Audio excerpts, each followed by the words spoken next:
I Think My Grandfather Might Be a Serial Killer by Veristol.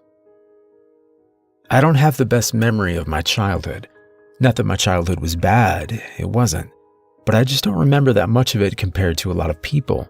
My grandfather always stood out to me, which was strange, because he was never around very much. The few times that he came around for Christmas or some other family occasion, he seemed a kind but serious man. I remember him talking to me and showing me coin tricks, and I liked the sound of his deep, rumbling voice as he told me stories about far-off lands and fantastic creatures. I remembered liking him and feeling sorry for him, because underneath it all, he seemed very sad and tired. I knew that my grandmother had died not long before I was born, so I always imagined that was a lot of why he was sad.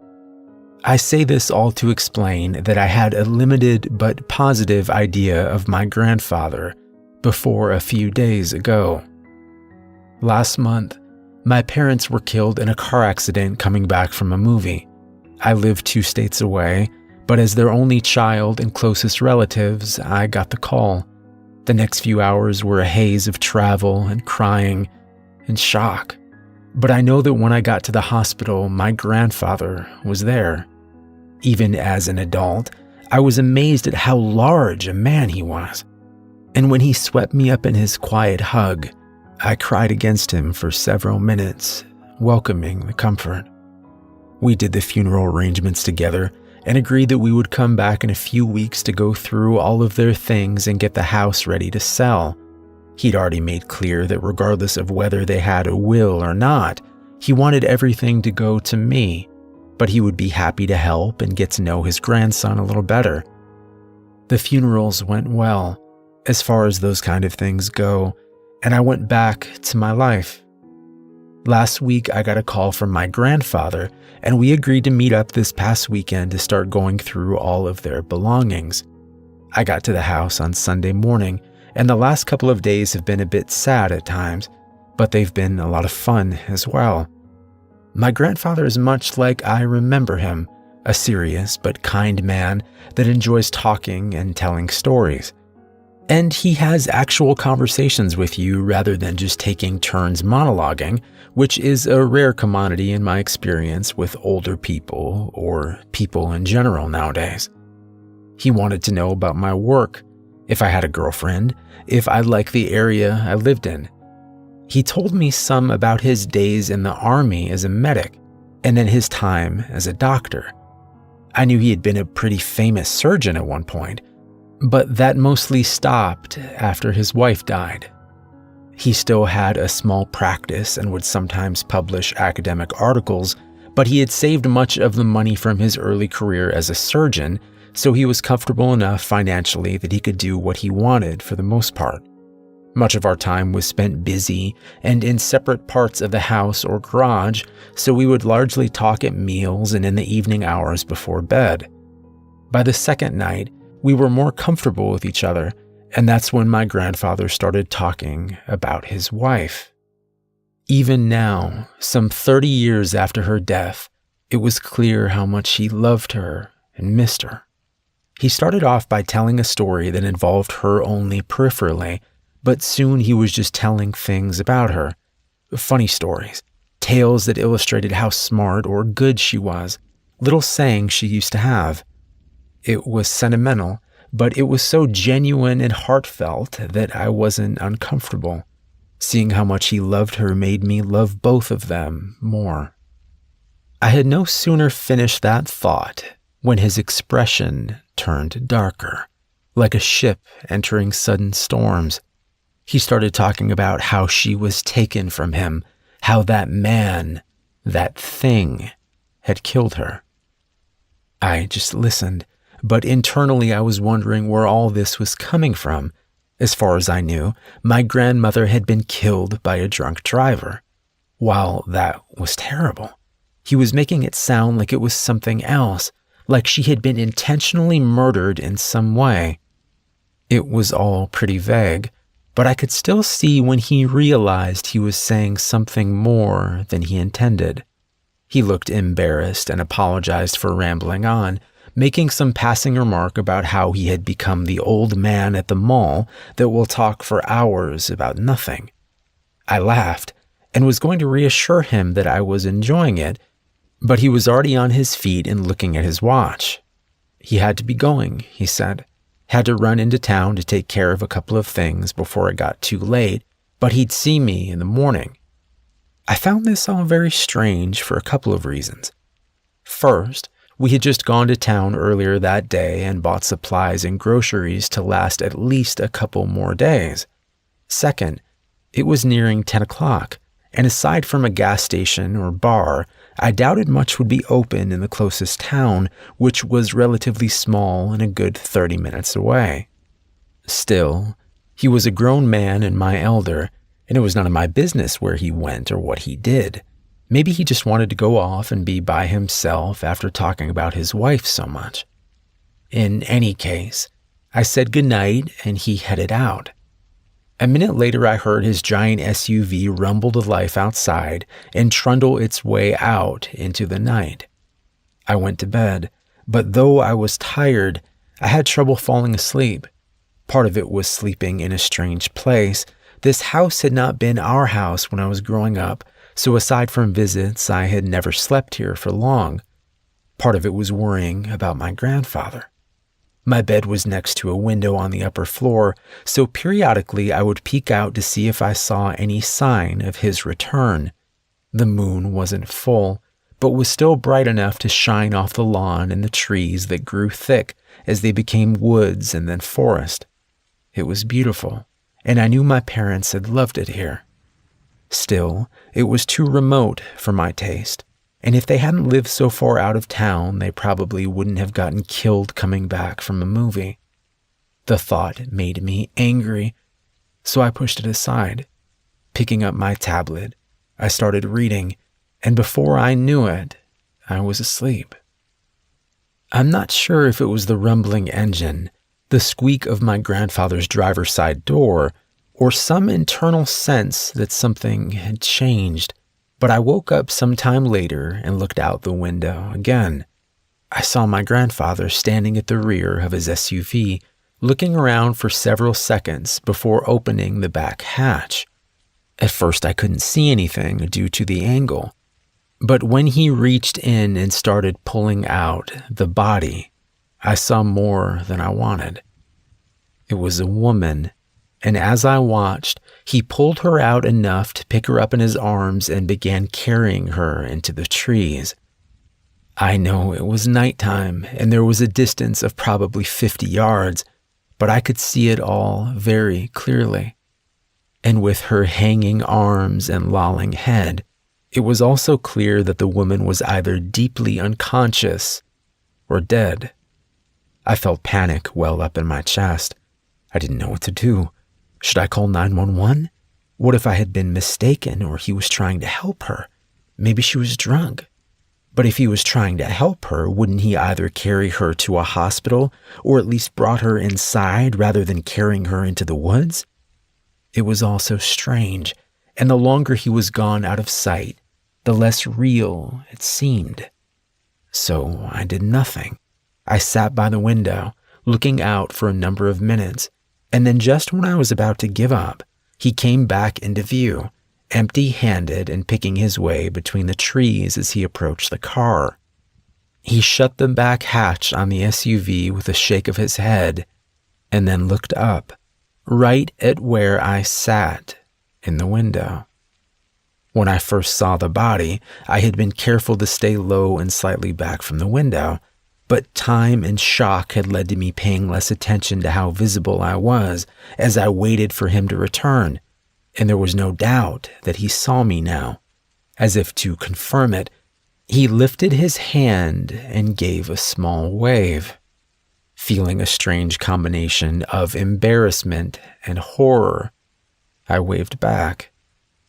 As I'm writing this, it's the next morning and I've spent the last several hours deciding what to do or say to him while listening out for the slightest creak of the floor or turn of the knob. He may not know I saw the woman, and I guess there could be some benign explanation, though that seems unlikely at this point. Either way, I hear and smell him cooking breakfast, and he's going to be knocking on my door soon. I love my grandfather, but I don't trust him. Not anymore. I think I'm going to try to talk to him, but at the first sign of trouble, I'm out the door.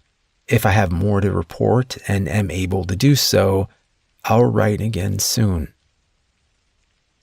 I left off while I was still upstairs trying to decide what to do.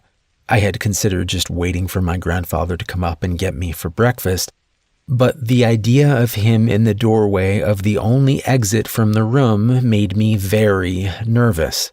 I wound up just getting dressed, putting my keys and wallet in one pocket and a small folding knife in the other, and heading downstairs.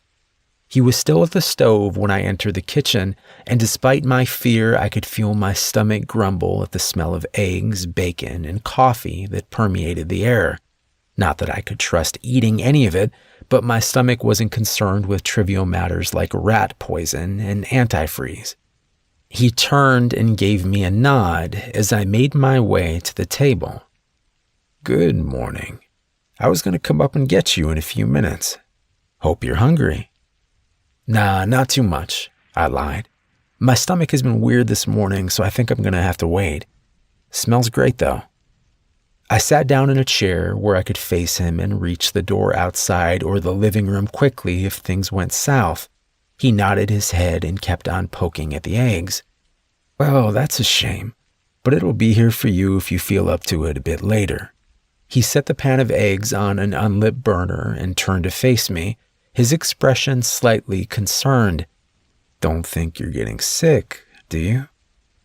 I shook my head, weighing different lies and excuses, but finally I decided this was as good of an opportunity as I was going to get to broach the topic of what I had seen the night before. I've just been a bit worried since last night. I saw you when you came back last night." My grandfather was nodding already, but I pushed on. "I saw all of it, not just when you came back from the woods. I saw the woman you had." His expression didn't change at first, but after turning off the stove and taking a seat across the table from me, I saw a mixture of worry and sadness on his face. "I thought you most likely had, and I know how something like that must look. I didn't want to frighten you by approaching you about it, and if I'm honest, I was hoping you had missed the first part. Not the way I wanted you to find out about all this." He rubbed his mouth and gave a nervous smile. "Still, I was half afraid you'd be gone when I got up this morning, or that there'd be police out there. I know you can't trust me right now, but giving me the chance to explain means a lot to me." I nodded. His words were said in an even and reasonable tone, but I couldn't help but feel a dull dread growing in my stomach. A part of me had hoped he would deny everything and convince me it was a dream or a mistake. Instead, he was confirming that it happened, and I'd be lying if I said he wasn't intimidating even in his kindest moments. He was very intelligent and half a foot taller than me, and the last couple of days had been proof enough that age had slowed him very little. Last night he had carried that woman without any signs of real effort, carried her lifeless body out into the dark, come back to me. I know this is frightening. I can tell you that you have no reason to be afraid of me, but how much is that worth right now? Very little, I suspect. So let me explain as best I can. All I ask is that you listen to the entire thing, and if at the end of it, if you want to call the police or leave or whatever you think is best, I will fully cooperate. But I need you to hear the entire thing, because some of it is going to sound very strange at first. Okay? I leaned back in my chair, my head pounding. This was the point where I had to make a decision to give him a chance or not, whether to risk myself even more or not. On the one hand, I could run and call the cops. On the other, I could hear him out, and in theory, still do that if I didn't like or believe what he told me. Still, where did we put the tape? When he raised an eyebrow, I shrugged. I'll hear you out, but I want you taped to that chair before we start. I can't risk this being a trick or you deciding it's not going your way and you want to attack me. I could see the hurt in his eyes, but I pushed past it. I want to believe you, to trust you, but you know it's the smart thing to do on my end. He nodded. It is. I'm proud of you for thinking of it. I just hate it comes to that. But that's my fault, not yours. It's in the living room, I think on the table by the sofa. Standing up slowly, I backed into the living room and grabbed the tape, fearful for the 5 seconds he was out of sight. But he was waiting in the same spot when I came back in, and he sat still while I put layers of tape around his chest and arms, securing him firmly to the back of the wooden chair he sat in. Pausing for a moment to consider, I then wrapped the remaining tape around his ankles and the front chair legs just to be safe. The job done, I asked him if he was comfortable enough. When he said he was, I sat back down across from him, my hands sweaty and slightly shaking as I tried to give him a comforting smile. Sorry, again, but I'm ready to hear everything you want to tell me. My grandfather looked off in the distance for a moment before focusing his dark blue eyes on me. Your mama told you that my wife died in a car wreck. A drunk driver, right? I nodded. Yeah, she said she was killed going to visit you at the hospital. You had been working on a patient for hours and she was bringing you some dinner. Dark anger flickered across his face, disappearing as he shook his head. Well, the last part was right. I had been working on a girl who had been shot in a hunting accident since early afternoon. The girl wound up living, but my sweet girl, your grandmother, she didn't get killed by a drunk driver. She was taken as she was getting out of her car at the hospital, brutalized and torn apart, with what was left of her being found in a field 10 miles away. His voice grew rough and crackled with emotion as he spoke. I didn't even know anything was wrong at first, but someone found the covered dish she was bringing me in the parking lot, dropped and broken. They figured out it was her car, and then they came to me. I had just finished the surgery an hour earlier, but still had another 5 hours on my shift. So I went to take a nap, thinking she would wake me up when she got there. Instead, it was one of the admins, asking if I had seen my wife that evening. He spread his hands out on the table, long-fingered and steady even at his age. Staring at them, he continued, Your grandmother was a smart woman, a good woman. Sure, things were safer back then than they are now, but it wasn't like no one ever got hurt or killed. Even in a smaller town like we lived in, it happened. But she had no real enemies, and she was always careful when she traveled anywhere. My point is that no one would have easily gotten a jump on her. The police said at first that it could just be a misunderstanding, or she could have just decided to leave, as stupid as that sounded. I spent all night looking for her, terrified and half out of my mind. By the next morning, the police were there with me. It was just before noon when they found her body in that field. I made the mistake of going to the scene. I had told myself that I was used to blood, to everything a body could show, and that I owed it to her to see how she died. It was beyond anything I imagined. One arm and the opposite leg had been torn completely off, and her torso had been stretched to such a degree that, well, it didn't look like a person at all. And that was actually better, because it made it seem unreal. But then I saw her long, light brown hair. I'd always loved her hair so much, and even attached to the shattered ruin of her face, I knew it anywhere. It was remarkably clean compared to the rest, as though someone or something had taken great care not to mess up or soil that pretty hair. That thought is what broke me, I think. I don't remember much for the few days that followed. I know I was at her funeral, but I couldn't tell you anything about it. When I finally resurfaced from whatever stupor I was in, I was sitting at home with my brother and his wife. They were trying to keep me company. We were watching TV, I think.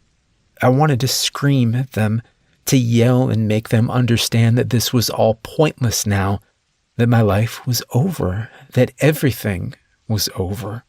So why were they trying to prolong things? Instead, I just told them that I appreciated their help and attention, but that I knew they needed to be getting back home and I needed time to myself. They wasted little time in packing and heading out. I spent the next day or so weighing various methods of suicide. I really had no interest in living in a world without her. I believe in God, and I think suicide is a shame and likely a sin when done for such selfish reasons. But I was to a point that I didn't care. I didn't care if I went to hell for it. I felt like I deserved it for letting this happen to her. But this led me down the path of dwelling on what had happened to her and what had caused it. Who had caused it?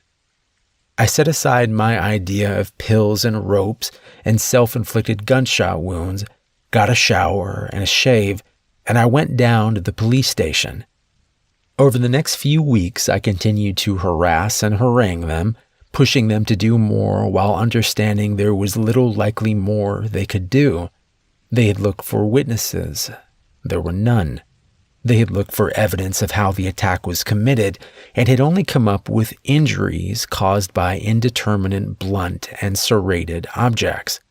There were no cameras at the hospital until 3 years later, and this was before the age of cell phones to track. After bullying them with a threatened lawsuit, I obtained copies of all their photos and reports. I pored through them but found little more of note.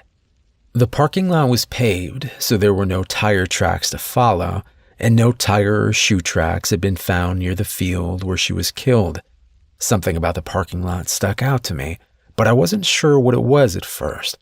After 2 days of looking at everything, it hit me. The hospital had a separate parking lot for doctors and surgical staff that was blocked by a mechanical arm and a keypad. Rebecca had the passcode, so she had parked there when she was taken. The parking lot was on the far rear of the hospital, not visible from the road and without any hospital roads or paths that would make it a thoroughfare for a casual passerby. What were the odds that someone had just happened upon her as they went by, or decided to wait in a relatively small and quiet parking lot for hours until they had a chance to snatch someone? I decided it seemed unlikely. In retrospect, I know it was certainly possible I could have been wrong, but at the time I needed answers, and I decided focusing on someone who worked in the hospital and or had access to the parking lot like my wife was the best course of action. Among all the complaints I might have had about the investigation of Rebecca's murder, I would never have made it farther without them. One of the detectives had pulled a tissue sample from under her fingernails and had sent it to be tested if they ever got something to compare it to. Understand this was 1986 and DNA testing was brand new. It wasn't even an option at the state crime labs at the time, and the likelihood of that sample ever being of use was small to none. But I still had to actually file a lawsuit to get the sample back so I could send it to Daniel Church, a friend of mine from med school that had gone on to work at one of the foremost labs for DNA in the country. He couldn't do tests for me officially, but he knew what I was going through and agreed to help as much as he could in an unofficial capacity. The main thing that he needed was viable samples from a suspect for comparison. Fortunately, that was the easy part. Hospital policy required all operating room doctors and staff to have semi-annual blood work both as a check for any substance abuse issues, as well as a screening mechanism for any potential infectious disease. After testing, the remainder of those samples were stored until the next round of tests 6 months later. The tests weren't all done at once, of course, but at any given time there were 23 samples cooling in a fridge in the serology lab. So I pulled some from each of them and sent them to church. He called me 2 days later, his tone grave. He asked where I'd gotten so many samples so quickly, and what I was getting him into. I told him I wasn't getting him into anything. At most, he was running some DNA tests with no indication of who was being tested or why. And if anyone ever asked me, I hadn't seen or heard of him since we graduated 15 years earlier. I could tell he was still troubled, but after a long silence, he agreed to run the test. The next 5 weeks were excruciating. DNA testing was much slower back then, and I understood he was having to go slower than normal to do it in a clandestine manner. Still, every day I was constantly waiting for the phone to ring, and when it finally did, I could hardly hear church over the frantic thudding of my own heart. I asked him to repeat what he had said. The tissue you first sent is a match to sample 17. It's from that person or their identical twin. I thanked him and hung up the phone. I had sent him numbers instead of names on the samples, but I knew whose was whose by heart at this point. Sample 17 belonged to an orthopedic surgeon at the hospital, Marcus Salk. He was a chubby, middle-aged man that was always telling jokes and had a reputation as a good doctor. I didn't know him well, but I had always gotten along with him fine. Why would he do this? My first urge was to find him and torture him until he told me why. I could feel my rage building as the information soaked in, my mind racing to dissect any interaction we had ever had, any scrap of knowledge I had about him. I thought that he had come to the hospital about 5 years earlier, was unmarried, had a cat maybe. I realized how little I knew and how I needed to learn more before I committed to an act and either hurt the wrong person or gave them an unintentional means of escape. That's when I began studying Marcus Salk. I weighed my options for learning more about Salk. Trying to become closer to him personally was too risky, because if he was actually the man who killed your grandmother Rebecca, he would be looking at me closely for any signs that I suspected him.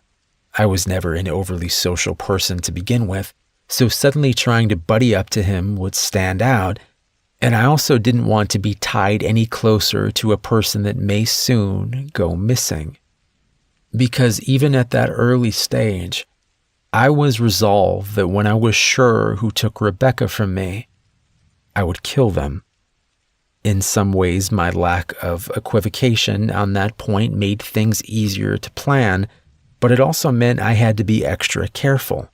For instance, using a private investigator to tail him was out. I couldn't have a third party knowing about my interest in Salk, not even Daniel Church at his name, and his involvement was a necessary evil. Also, what if the PI saw Salk doing something illegal and called the police? I understand how that sounds, but you need to remember that I had no idea what his motive was if he was the killer. Was it an isolated incident or part of something more? The brutality in the transporting of the body to the field pointed towards someone who had possibly killed before, but the inherent risk in taking someone from the place you work, even in a small and isolated parking lot like that, made me wonder if he was either an amateur or at very least impulsive. Also, being honest, I didn't want anyone between me and the person that took her away. That left watching him myself. While I was no expert, I knew I would need 3 basic things: opportunity, ability to observe, and concealment. For opportunity, I slowly shifted my work schedule at the hospital to mirror that of Salt for the most part. This had to be done over the course of a month so I didn't arouse suspicion.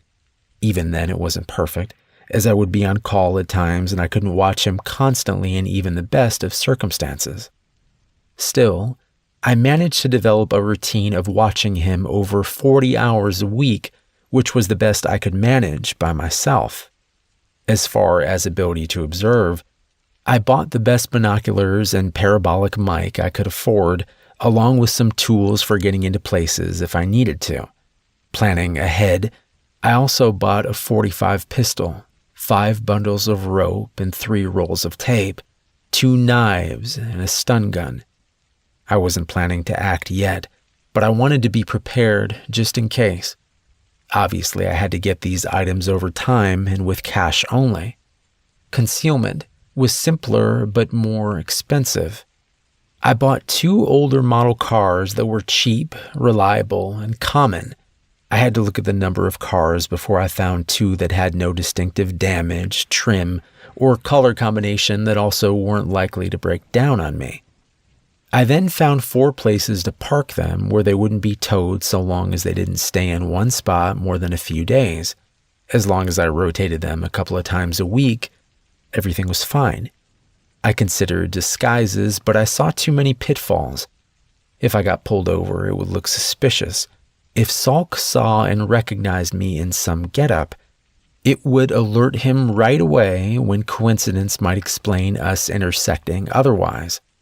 I also wanted to keep up with any similar killings that might have occurred, and this was before the World Wide Web, so that meant newspapers. I got a dozen subscriptions from a roughly 500-mile radius around and began pouring through them looking for murders and disappearances.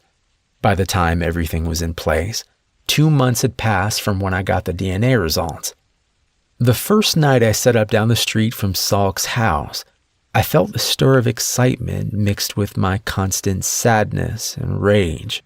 The preparations of the last few weeks had preoccupied my thoughts somewhat, but it had done nothing to ease my sorrow or cool my anger. Sitting in the shadows on that quiet neighborhood street, I strained at every sound and movement like a racehorse waiting for the gate to drop. Just let me have something to confirm what this man had done so I could set to tearing him apart. But of course nothing happened that first night or the nights that followed. I would trail him from his home to the store, to the movies, to a coffee shop, where a bored girl 20 years younger than him tried to gamely fend off his awkward flirtations. Between the binoculars and the mic, I could see and hear a surprising amount. And as time went on, I got better at positioning myself at the best angles while hopefully staying inconspicuous. 3 weeks in, and I felt like I knew Salk fairly well. He seemed to be a lonely but harmless man that did nothing out of the ordinary.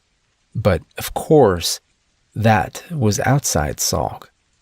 I needed to see what inside Salk looked like.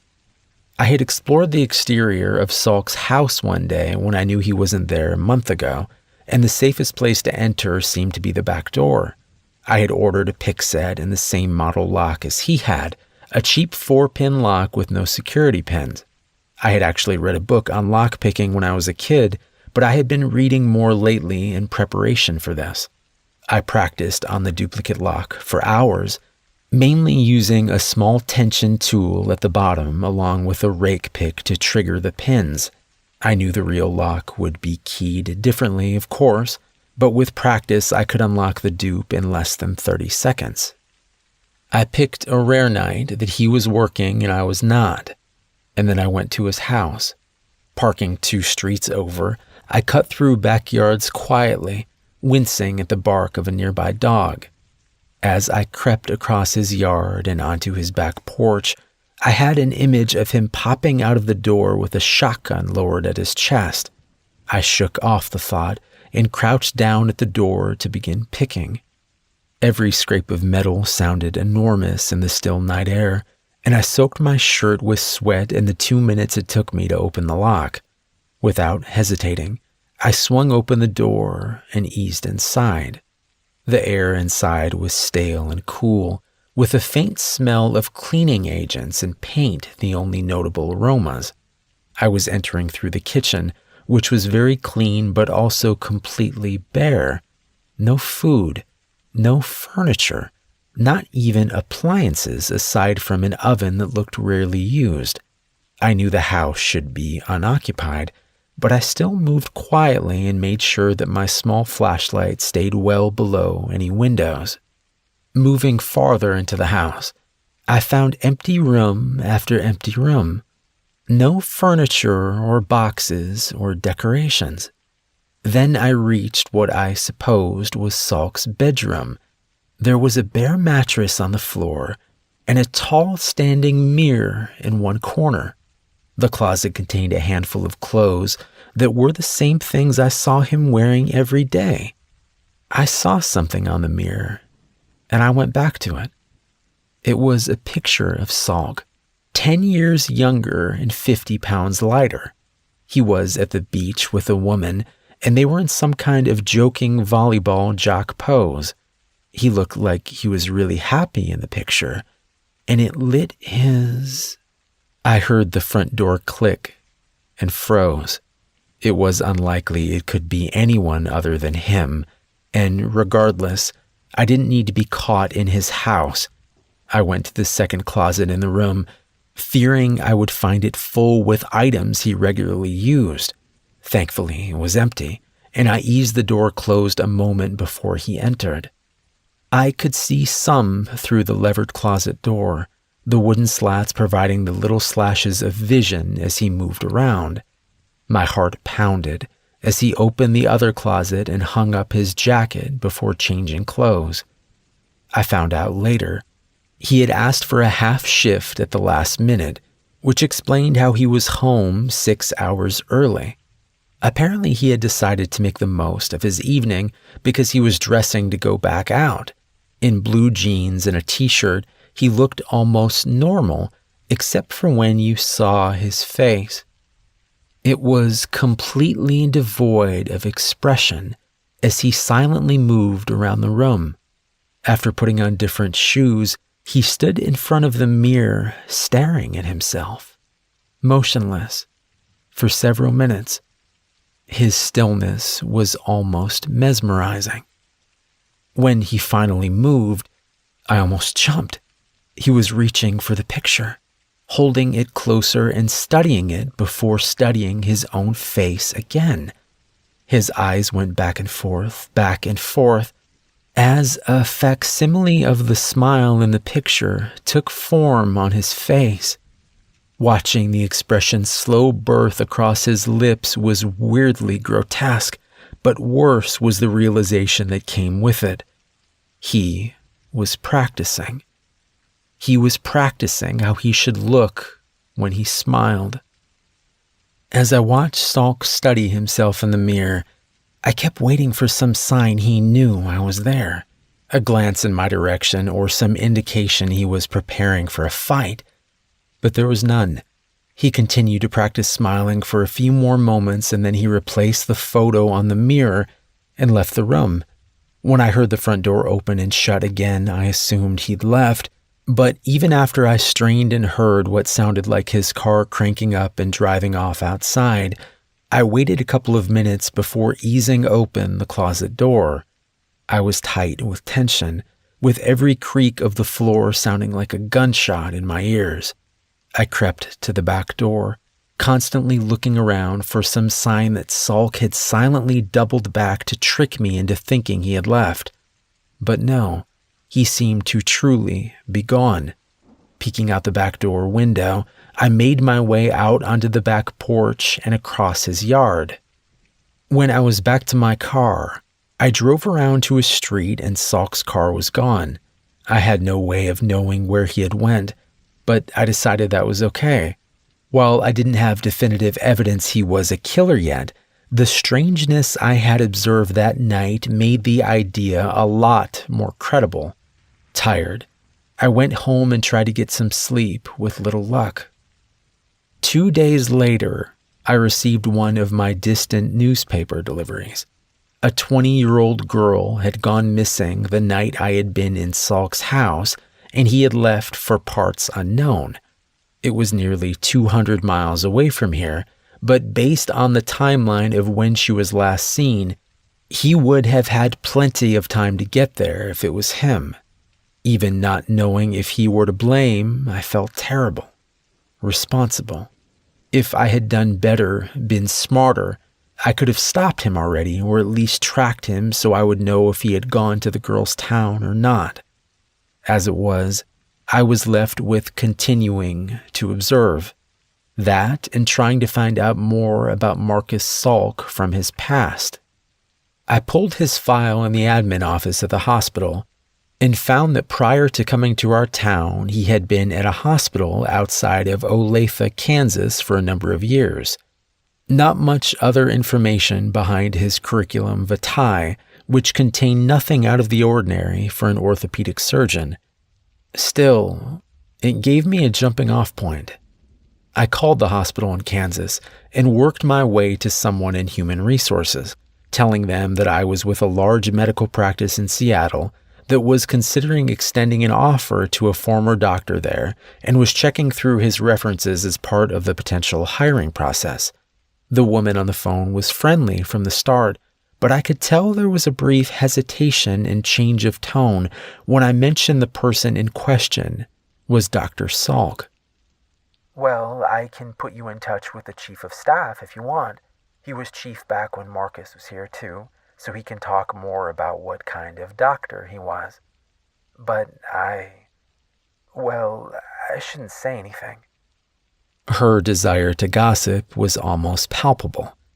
I understand, and I'm not trying to put you in a bad spot, but I don't want to make the wrong choice on the guy either, so anything you could tell me would be off the record.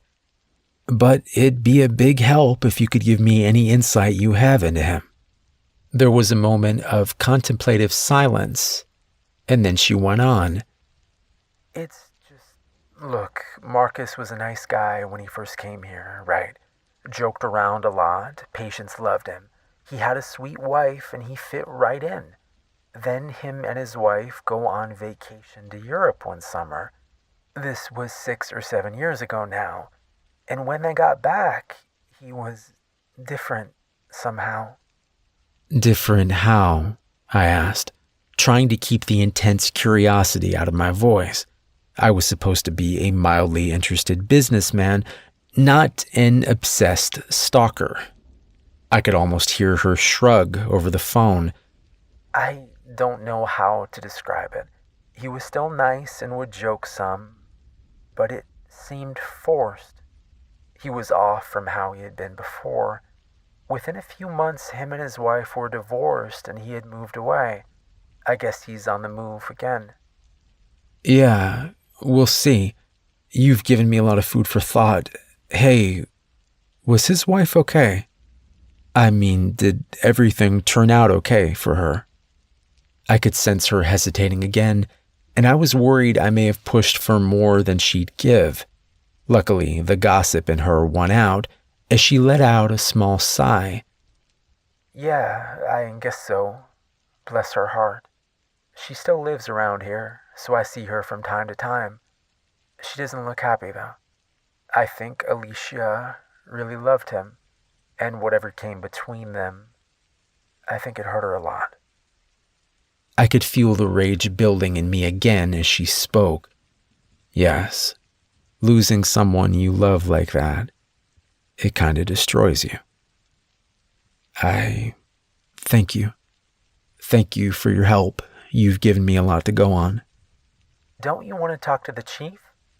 I gave a small laugh I didn't feel. No, I think I got what I needed right here. Thank you again. When I hung up the phone, I sat with my head in my hands for some time. My thoughts were swimming in the blackness of my mind like pale, blind cavefish. I would catch glimpses of their pallid scales and hear the occasional ripple or splash as they stirred the water, but these ghost impressions left me with little in the way of a solid idea or plan. The things that felt most real to me were my pain and my anger, and it was getting harder to hold them in check. Still, I had to be sure. I took a few days off and drove to Olathe to try and track down Salk's ex-wife. She wasn't going by her married name any longer, so the phone directory was of little use. I called the Kansas Medical Board and got a residential mailing address that he had never changed. This led me to a nice brick home in a small suburban neighborhood not far from Salk's former hospital. As I went up to the front door, I could see that the paint around the door and on the shutters was peeling, and the air of disuse and being unoccupied grew so strong as I approached that I felt sure I was knocking at the door of an empty house. But only seconds after I knocked, a woman in her 40s opened the door. She looked at me warily as I fought down the urge to tell her that I knew her. In a way, it was true. She was the girl from Salk's picture. Swallowing, I pushed forward with my story. "Hi, ma'am. My name is Peter Elliott. I was hoping I could ask you a few questions about your former husband." I tried to smile and seem non-threatening, but I could see her running the mental calculus of the likelihood I was a thief or rapist. After studying me farther, she nodded and stepped aside. "Come on in, I guess. Is Marcus in some kind of trouble?"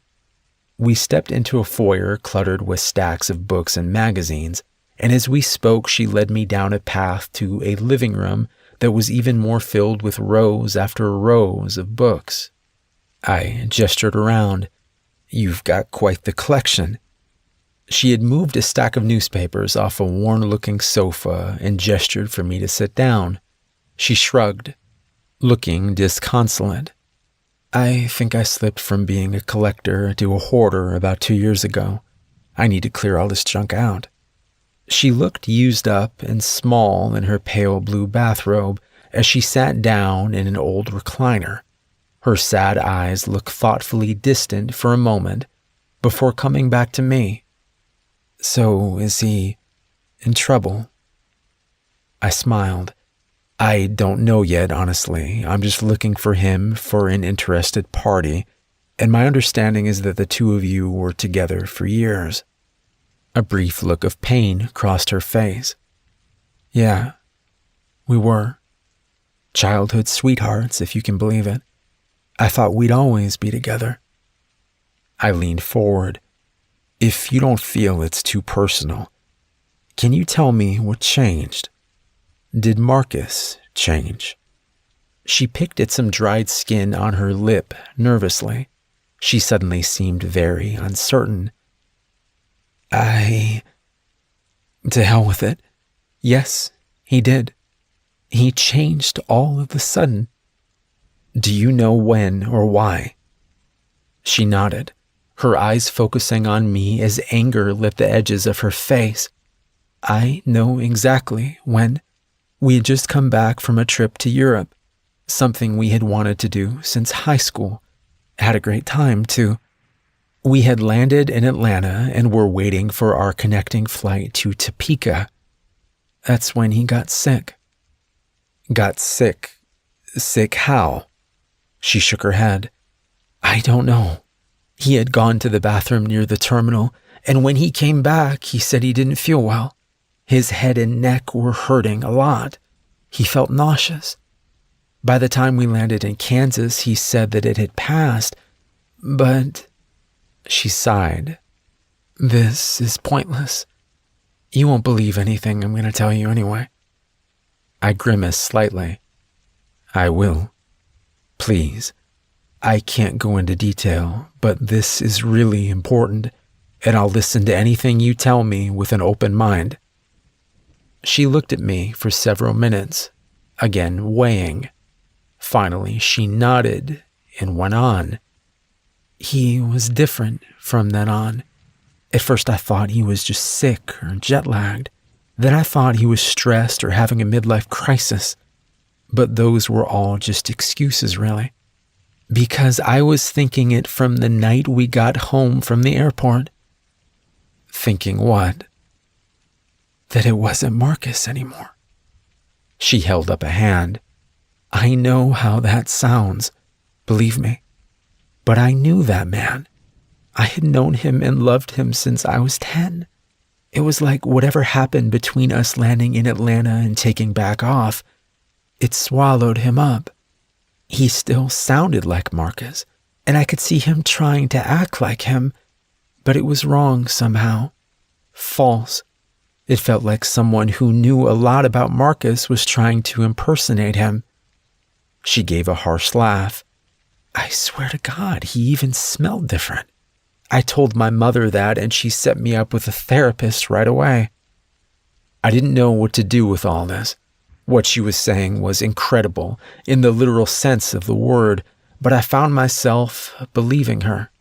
Even if she was wrong, I didn't think she was lying to me. So, what are you saying? You don't think it was him anymore? What does that mean? I don't know, believe me. I've spent years wondering about it, and I still don't know the answer. But something changed, and it's not in the normal, oh, people change way. He was not right. I would see him sometimes when he didn't know I was around, and he was entirely different. His face would be slack. His eyes would be dead. He looked like some kind of terrible doll. I thought about the night in the closet and suppressed a shudder. Was he ever violent or abusive towards you? She shook her head. No, never. Never said a harsh word to me. Actually had less of a temper than he had before, but he'd always been sweet back when he was himself, too. She rubbed at her eyes for a moment before continuing. But it didn't matter. I tried talking to him about it at first, tried to see if I could help, but when I finally accepted that it wasn't him anymore, I found myself just getting more and more withdrawn, more and more afraid of him. What made you afraid of him? She stood up, jamming her hands in her pockets of her robe as she began to pace around the open patches of floor in the room. Have you ever been to an aquarium with sharks? I nodded. You know how they'll swim by, looking at you all calm and placid, but you know that behind that black eye, they aren't calm or placid. They're just not ready to eat you yet, and they know there's glass in the way. That's the way I came to feel when Marcus was here. He would glide around me silently in the mornings and at night, his eyes seeing and not seeing me at the same time. And he was always calm, always grinning his fake shark grin.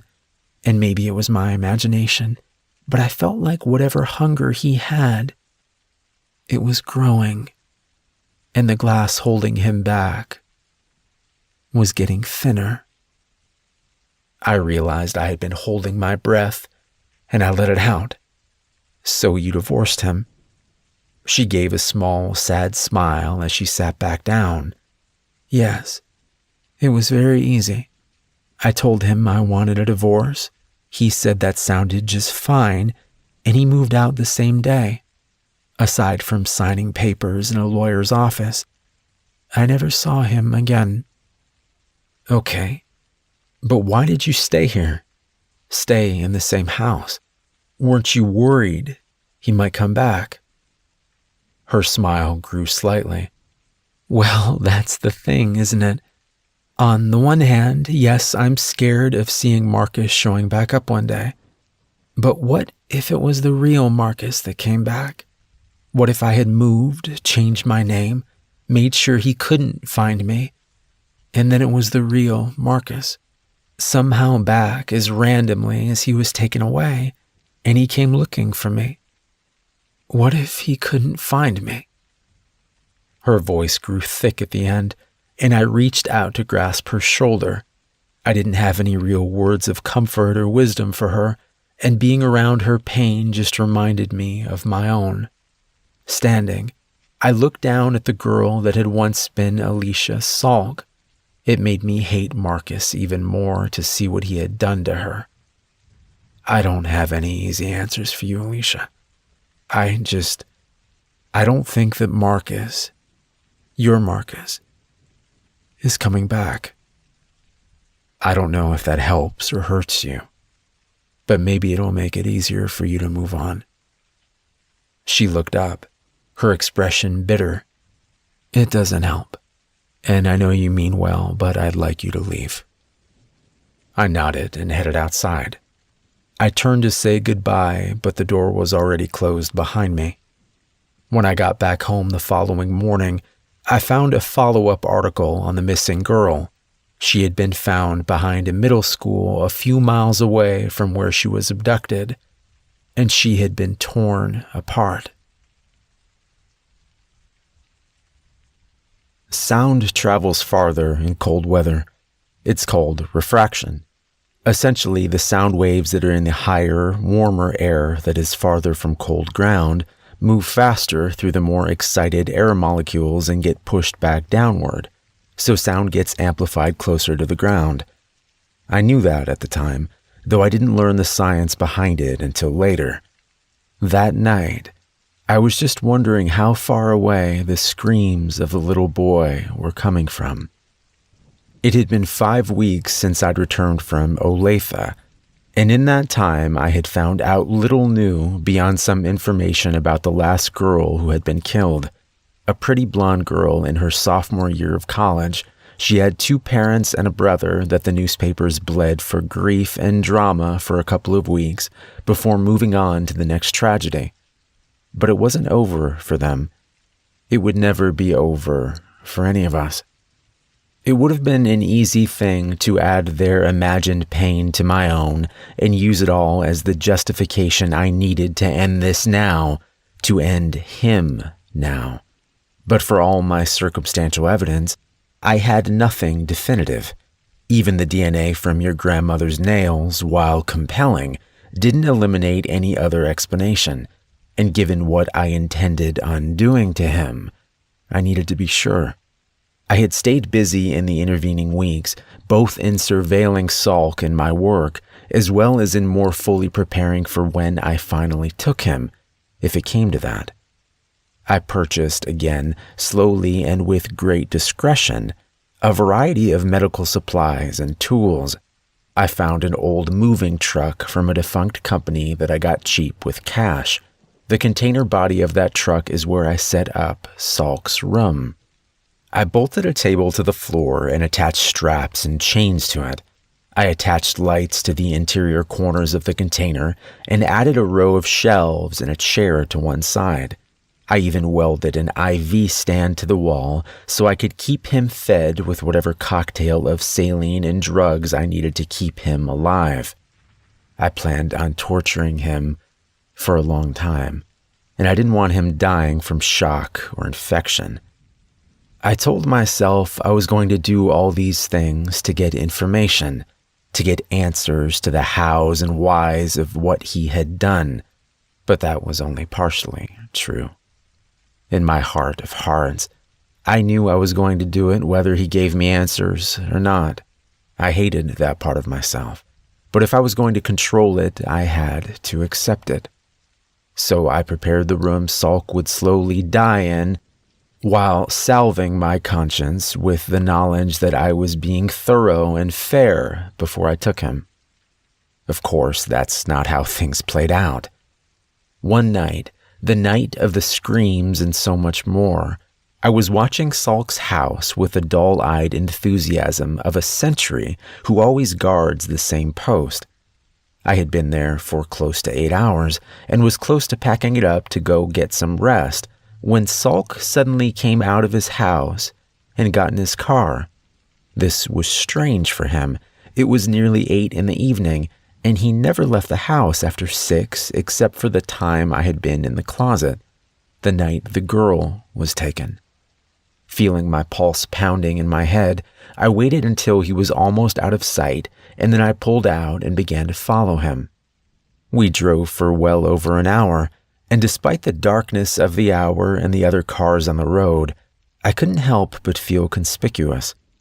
I hung back as much as I dared, but I couldn't risk losing him again. After going through town and traveling up the interstate over 80 miles, he got off at an exit full of rundown shopping centers and closed restaurants. At first, I thought he had a particular place he was headed, but he just turned into the first large parking lot and began cruising through it at a low speed, even circling around the backside of what looked to be a defunct electronics store and a couple of clothing outlets. After he had made a complete circuit, he moved on to the next one, and then the next. Once I understood what he was doing, it made it easier for me to hang back and observe. I would stay up near the street and park, waiting for him to finish looking for whatever or whoever he was looking for before easing back behind him and into the next lot. It was nearly 10 now, and many of the places were closed, but there were still enough cars around that I should have been hard to notice at such a distance. That distance was a mistake. We were in the fourth parking lot, and as I waited for him to come back around from driving the backside of the grocery store and smaller stores that made up this latest decaying shopping center, I realized I was taking too long. I put the car back in drive and eased around to the back, mimicking the direction he had gone. As I turned the corner, in the distance I saw him shoving a boy of around 10 into the car. I began to speed up, but he was fast and far away. By the time I reached where the boy had been taken, Sulk was already pulling out onto some back road that led away from the lot. I followed, abandoning any pretense of stealth now. I worried that me chasing him could cause him to hurt the boy sooner rather than later, but I had to take the chance. If Sulk got away, the boy was going to die. The road we were taking was small and winding, leading through a neighborhood and then farther away from buildings and lights. My little spy car, while reliable, was not equipped with the best headlights or any great speed, and it took all my concentration to keep to the road while not losing ground as I pursued them. We were 10 miles out of town now. Fields of lightly frosted farmland reflecting the ghost glow of winter moonlight as we threaded our way through the darkness. We passed a home that was brightly lit with twinkling colored lights and molded plastic reindeer, and it occurred to me that Christmas had been the week before and I hadn't noticed. Farmland began to give way to woods, and I noticed with rising panic that I was running low on gas, enough to get back to town to get the boy help, but just barely. This needed to end now. I stomped the pedal as far down as it would go, and the car jumped forward with a protesting whine. I wasn't sure how long I could maintain this speed without wrecking or the engine blowing up, but I didn't need long. Gripping the wheel tightly, I readied myself as the nose of my car reached within a foot of Salk's back bumper. At the next curve, I moved into the left lane long enough to gain half a length more, then swung the front fender of my car into his back tire. The effect was immediate. He began to spin out, but then so did I. I tried to regain control of the car, but it was too late. I jumped the shallow ditch on the right side of the road, and then everything went dark. When I woke up, my car was somehow still running, its hood crumpled from going head-on into a medium-sized maple tree. Judging by the car clock, only a few minutes had passed, but that was more than enough time for Salk to get away. I tried to look out my window, but it was fogged up beyond any visibility, so I just opened the door and slowly got out. My head was swimmy, and I had a small gash where I'd hit my head on the steering wheel, but otherwise I seemed okay. Steadying myself against the car, I looked around and saw Salk's car wrecked in the far deeper left ditch 50 feet down the road. The front doors to the car were open, and there was no sign of anyone. I started making my way up the road to the car, and it didn't take long before I saw the drag marks leading away into the woods. I patted my pockets. I had my gun and a folding knife on me, and that would have to do. Following the path wasn't hard at first, with the moonlight throwing the thick ravines of ice, snow, and dirt into sharp relief. As I got deeper into the woods, however, the shadows and undergrowth began to slow my progress. That's when the boy began screaming. I picked up my pace again, moving at a loping, unsteady run as I tried to gauge direction through a combination of sight and sound. The boys' cries were becoming louder, but they were also becoming more shrill and frantic as they moved from fear into terror. I pushed through a last thick stand of pines, and then I saw why the boy was screaming. This is where I have to ask for your patience more than anything that's come before. I understand I'm giving you a great deal of detail to explain everything fully, but despite the strangeness of much of it, I don't know that anything so far has fallen entirely outside of what you understand as possible. This next part, I will do my best to describe it, but you need to understand that I will fail to really do it justice, and it will sound unbelievable. Just try to bear with me as best you can. I pushed through those trees and stumbled into a small clearing, the cold white moonlight shining down like a spotlight over the scene. The boy, he looked closer to 8 now that I was closer, was down on his back and trying to scramble away from the thing towering over him. Sulk was nowhere to be seen. As for the thing itself, it stood on 2 legs and was half again as big as a man.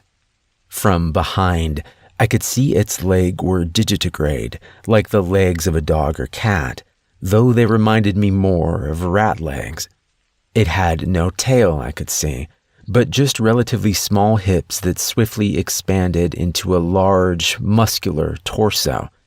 The back of the torso was largely covered with matted gray hair, though it became patchy and seemed to transition into some kind of black chitin as it moved towards the head. I took all of this in quickly and while still moving forward slowly. Then it turned to face me. Its head was a strange mix of reptile and insect, reminding me of a cross between a large beetle and a snake. A hard black shell hooded a long face set with burning yellow eyes and a mouth full of long, curved teeth. The strangest thing about it was its arms. They were different from each other. One was heavy and thick, made out of that same black material and shaped like some kind of savage club that tapered to a spiky lump at the end. The other was a slender, furry hand with fingers that were long and almost graceful looking, each tip punctuated by a hooked claw. As it regarded me, I involuntarily took a step back. My mind was having trouble reconciling what it was seeing. How was I supposed to deal with something like this? Still, I had to try. I fumbled and pulled the gun from my coat pocket, leveled it at the creature, and fired. I saw the round strike just before hearing the wet thudding sound it made. The creature seemed unfazed.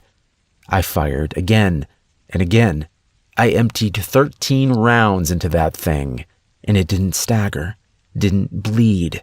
It just took it without complaint. Then I realized it was making a sound after all. It was low at first, and I couldn't identify it. When I did, I felt my bowels loosen. It was laughing.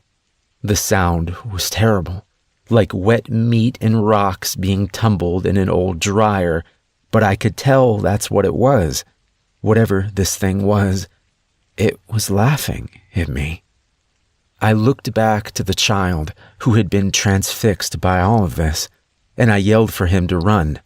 I still don't know if that is what killed him, and I try to tell myself he was going to die regardless, but as I yelled, the creature turned back to him and brought its massive club arm down on his stomach. The boy, well, he burst open. The arm was brought down a second and a third time, but he was well dead before then.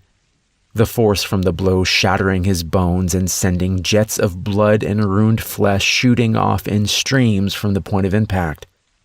The thing turned back to me, still laughing its awful laugh, and I swear I could see that mouth of knives smiling at me. So I ran. My mind was half gone at this point, and I can't say that I was even headed back towards the road. Over the sound of blood in my ears, I could hear the terrible thudding crash of the monster pursuing me. I tried to go faster, but my vision was beginning to swim and I found myself struggling to keep my feet. I felt more than heard its hot, ragged breath on my back, and I was turning to try to fight it off, but suddenly I was flying through the air. Pain flared through my neck and shoulders as I struck something hard, and then I was out again. When I came to, I was in a room of some kind. It looked like a basement, with cinder block walls and the musty air of disuse. The room was fairly large, stretching out into a darkness that was not illuminated by the single pool of light the overhead bulb afforded. I was tied in a chair, ropes at my wrists and ankles, bungee cord around my chest. I tried to rock the chair, but it was either very heavy or secured somehow, because it didn't budge. Next, I tried to listen for any sign of noise, any clue as to where I was or who might be around. Nothing. Finally, I went back to studying my surroundings, peering into the dark for any farther information I could find. That's when I saw his eyes. Salk's eyes were reflecting the light from the overhead bulb, and as I stared into the blackness, I could slowly make out his still form. He said nothing, but after another few seconds of studying me, he stepped forward into the light, his eyes still fixed upon me. He was smiling, and it looked very genuine. "The reason you're alive, in case you were wondering, is I need to know what you know and who you've told." Salk's voice had lost any forced jocularity that I was used to hearing the times we intersected at the hospital. He stood in front of me, hands on his waist and the unpleasant smile still on his lips, as though he was getting ready to punish an unruly child and savored the idea. "I understand you can lie, and I understand that torture is not foolproof, but I have to try, don't I?" I looked up at him, fear and rage warring in my heart. "I know you're a murderer. I know you killed Rebecca." Salk gave me a fake wince as I said her name. "Yeah, that was not my best choice. I knew that taking someone from where I worked was risky. But I needed someone, and she was just there. Like a gift. It was easy at the time, but hindsight is a bitch. If I had known you were going to be a super sleuth, I would have tried to hold off." He smiled again, and I was reminded of Alicia comparing him to a shark. It was apt. But let's move past that. What do you really know? I felt my jaw clenching as anger won out. "Go to hell. I've told you the only thing that's important." The expression fell off Salk's face like rotten meat off a bone. Dead-eyed and silent, he bent down and began pulling off my right shoe. I tried to struggle briefly, but I didn't budge. I needed to save my energy for when I could make it count. My left wrist seemed to be slightly looser. Salk reached back into the pool of darkness surrounding us, and I heard the sound of metal being dragged across concrete a moment before the hammer came into view. He brought the hammer up to my face for a moment, but he didn't ask another question. Instead, he brought the head of the hammer down on my right pinky toe with enough force to burst the flesh and pulverize the bone. I know I screamed, but I don't remember it. I was too concerned with the bomb going off in my head as the pain reached my brain. I felt myself slip towards blackness and then back out again. My head was spinning as I gasped for breath, and I realized I was flailing involuntarily, as though my body had decided it was time to escape regardless of any plan I might have. With great effort, I slowed my breathing and movement. It was hard to think about anything but the pain, but I had to try and hold on. I couldn't see my foot, but I could tell from the force in the spray of blood that had shot across the floor into the dark that the toe was crushed, if not torn off completely. That meant I would be slower if I had to run, but it might possibly make my foot easier to slip free if I didn't black out. Of course, that was always assuming he ever left me alone long enough for me to try before he had broken me too badly for it to matter. Salk was snapping his fingers in front of my face, his expression still blank, but his voice cold and angry. Pay attention. This is your next chance. What else do you know? I knew I needed to cooperate at least partially to minimize any danger and slow things down. Through clenched teeth, I muttered, I know you give things to that monster to kill, or you are a monster. I don't see how you could be, but who knows? That's what else I know. He nodded. So you don't know much, it sounds like. If you're telling the truth, which you probably aren't, but still a good start. He suddenly slammed the hammer down again on my foot a bit farther in. My world exploded into red and black, and this time I heard myself screaming for a moment before I blacked out. When I came to, Salk was just standing there, arms by his side, bloody hammer in his left hand. His eyes rolled towards me when I opened mine, but he didn't move yet, just stood there, statue-like, watching me for a while as I tried to get my thoughts together. When he spoke, his voice was still flat, but sounded lighter, as though he was happier than he had been before. Glad to see you're back. You're down 3 toes now, I'm afraid. In my expert opinion, they're beyond saving. His gaze flicked down to my feet for a moment. 2 of them are pretty much not there anymore, if I'm honest, but hopefully this is making my point. This is how much I hurt you when you cooperate. Imagine how much worse it'll be if you don't. I know how to break nearly every bone in your body without you dying from it quickly. And while I'm ill-equipped to keep you alive long-term here, I can certainly break you enough that the rot and infection that slowly kills you down in this hole will make this. He waved the hammer towards my feet like the scepter of a bored king. Seem like a pleasure. I was barely listening to what he was saying. I was too focused on trying not to look at his bloody finger. I had been watching him closely since I first woke here, and I hadn't seen any signs of him being faster or stronger than I would expect. If he typically hid some preternatural strength or agility, it seemed unlikely he would hide it now, particularly when he was trying so hard to frighten me. But it wasn't much hope by itself.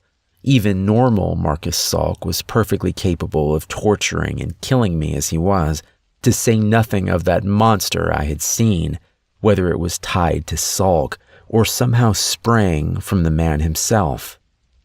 But then, when I woke up, as he gave his best intimidating monologue and waved his hammer around, I saw it. His right index finger was bleeding. That was the hand he was using to hold my foot when he hit it. That told me 2 things. First, he wasn't especially coordinated. Second, he could still be hurt. Ready to answer my next question? His voice remained lifeless, but it still had that lighter, almost merry edge to it. He was enjoying himself. I nodded, making a point of moving slower and more warily than I felt. Yes. Water, please. I rasped my voice as much as I could, which wasn't hard in my current condition. It was hard to see what Salk was thinking, his face an emotionless mask as he seemed to consider my request. I felt my heart sinking as several seconds seemed to pass. Then his eyes shifted up in what might have been a look of exasperation. "Fine. Be right back. Don't go anywhere." He turned around and moved into the dark. A door opened, and a light came on in the adjoining room.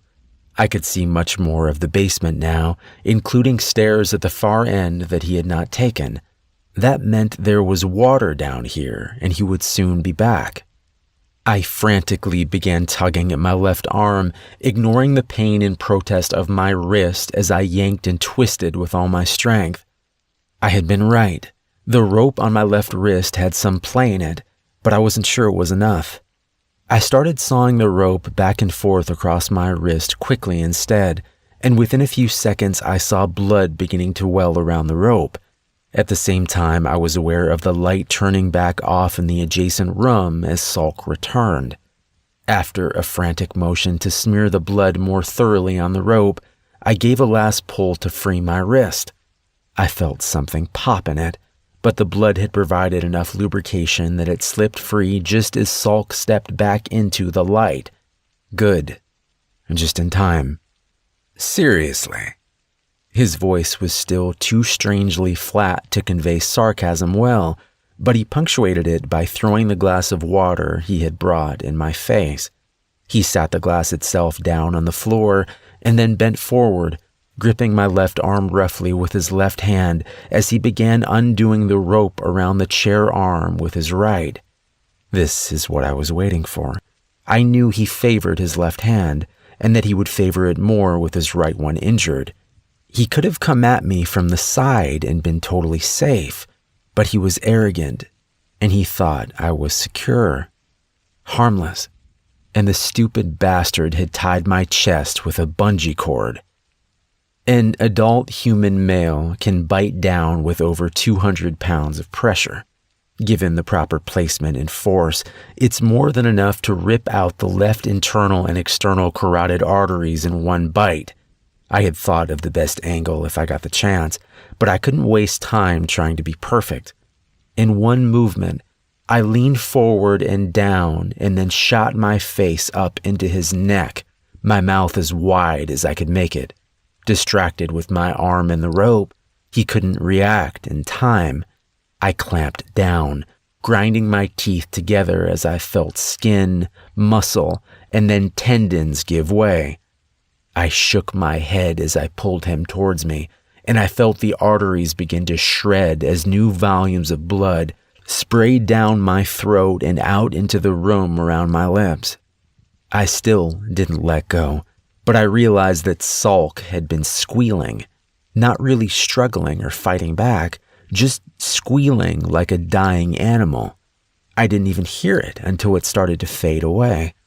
As his body went limp, the weight of it did the rest of the work for me, and with a wet snap, I was left with a mouthful of the man's throat as the rest of him crumpled to the floor. I spat it out and began working to get free. Even with my injured wrist, it didn't take long. I kept an eye on Salk the entire time. He had lost more blood than any person can lose and live, but I had seen too much already that night. When I was free, I took the hammer and beat his head until there was very little left. When there was no question about him coming back, I began to explore the basement. The room next door was actually a full living space, with a cot, a small kitchenette, and a bathroom. I found some bandages and antiseptic, doing the best I could to protect my foot in the short term. Salk had been telling the truth. The last 2 toes on my right foot were gone. After I was done with first aid, I began looking for any information that Salk could have left behind, any clues about what was actually going on, what that creature was, but there was nothing that I could find. I felt my strength waning as the adrenaline started to wear off, so I got to work getting out of there. I quickly pilfered his pockets and found his keys as well as my own. Moving up the basement stairs, I found the door at the top was locked, but after a tense moment, I found the key on Salk's keyring. I tried to move quietly as I went upstairs, images of that terrible creature in the woods filling my head as I hobbled along. I was in a small ranch house, and when I opened the exterior door, I saw my battered little spy car outside. Apparently, Salk had been forced to take it when his was wrecked, and by some miracle it had actually made it this far. I hoped it could make it a bit farther. Standing in the doorway looking out, I saw I was out in the middle of nowhere. There was a dirt road leading away into the distance, but no sign of other lights from houses or cars. I could tell that the sky was starting to lighten as dawn approached, but it was of little comfort at this moment. Aside from the terrible pain, I also felt exposed in this strange place where anything could be lurking about. I quickly went back inside to spread around the contents of a gas can I had found in the basement, making sure to saturate anywhere I had traveled in Salk's body as I went. Going back outside, I tried my car and it cranked up with a groaning whine. So far, so good. I had actually forgotten to find something to light the gasoline in my addled state, but the cigarette lighter from the car and a scrounged up piece of paper from my floorboard did the trick, and in a few minutes I was driving away. Having no clue where I was, I saw the tracks on the dirt road seemed to show Salk had come from the right, so that's the direction I headed back in. Driving was awkward, as the car had no cruise control and I couldn't use my right foot to accelerate. Thankfully, it was an automatic, and while it wasn't comfortable, that inconvenience was the least of my worries. More troublesome was my consciousness, which was dipping in and out as I drove. Gritting my teeth, I bumped my right foot against the interior of the car lightly, the surge of pain making me groan but bringing me back for the moment. I had a panic thought and looked down at the gas gauge, remembering how low I had been before the wreck. Apparently, Salk had to stop and get gas to get me all the way out here, because now there was over half a tank. I had the unironic thought that it was a lucky break, and then I started crying. Not just a little, but blinding, body-racking sobs to the point that I had to pull over. I sat there in my dingy little spy car for some time weeping. Part of it was the physical and emotional toll of the last few hours, but most of it was because it was over. Salk was finally dead. And that night, as I sat tied to his chair and said that him killing Rebecca was the only thing that was important, I had meant it. The monster, the mystery, none of that mattered. He had taken my life from me, my sweet, wonderful baby, and now I had ended him. But while that was a relief in one way, it terrified me in another. For months I had been preoccupied with studying Salk, with preparing my revenge. Now that it was done, I found myself standing at the edge of my black despair, the ground weakening under my feet as the new reality set in. I had nothing left to do, nothing left to live for. Salk had taken my gun and knife, but there was still a box cutter in the glove compartment. I took it out and held it for a while, testing its feel in my palm and the accompanying idea in my mind. It was tempting, but I kept thinking of what Rebecca would want me to do, and of that terrified little boy in the moments before he died. I wasn't done. I couldn't even say whether or not killing Salk had killed the monster, or if it was still out there. And I hadn't come this far to quit on any of it, myself included. I cranked back up and drove on, hitting pavement and in a small town with a hospital nearly 3 hours from home. Hold up, I said, cutting my grandfather off mid-sentence. Just stop. He frowned and nodded. We had been sitting here for over 2 hours, and as the old man talked, I had felt my anxiety grow into a kind of strange, angry fear. I stood up and began pacing to try to rid myself of some of the nervous energy I had been accumulating. So, to summarize, you killed this guy Salk, who killed your wife, and he either was this terrible beetle rat monster thing, or he was working with him, Is that the short version? I realized I was yelling, but I didn't care. My grandfather opened his mouth to respond, but I talked over him. Okay, aside from the fact of how batshit crazy that is, let's just go with it for now. Let's even say that you did kill this Salt guy, who clearly couldn't be a monster because they don't exist, but that you were justified because he really did kill Grandma. I paused to take a breath, and seeing the abject sadness on his face, I forced a calmer tone. How does any of that explain what I saw last night? What you did to that woman? I was getting to it. There's a lot you still don't understand. I shook my head. No, what you're saying doesn't make sense. I get that you've been through a lot, I do, and maybe you can't see how crazy some of this stuff is. But if you really believe all this stuff, you need help. But I can't know what kind of help you need until I know what you've done. I tried to prepare myself for the question I had been dreading asking all morning. Grandpa, did you kill that woman? He met my gaze solemnly, looking older in that moment than I had ever seen him. I did. But again, there's more to it. I raised my hand. Sure, aside from Sulk and that woman, have you killed other people? He nodded, not even trying to explain farther at that point. How many? His eyes didn't leave mine. That woman makes 87. I felt my knees going as I stumbled back against the kitchen counter. What? How? Why? He looked dejected. I've been trying to tell you why. It's not an easy or quick thing to explain.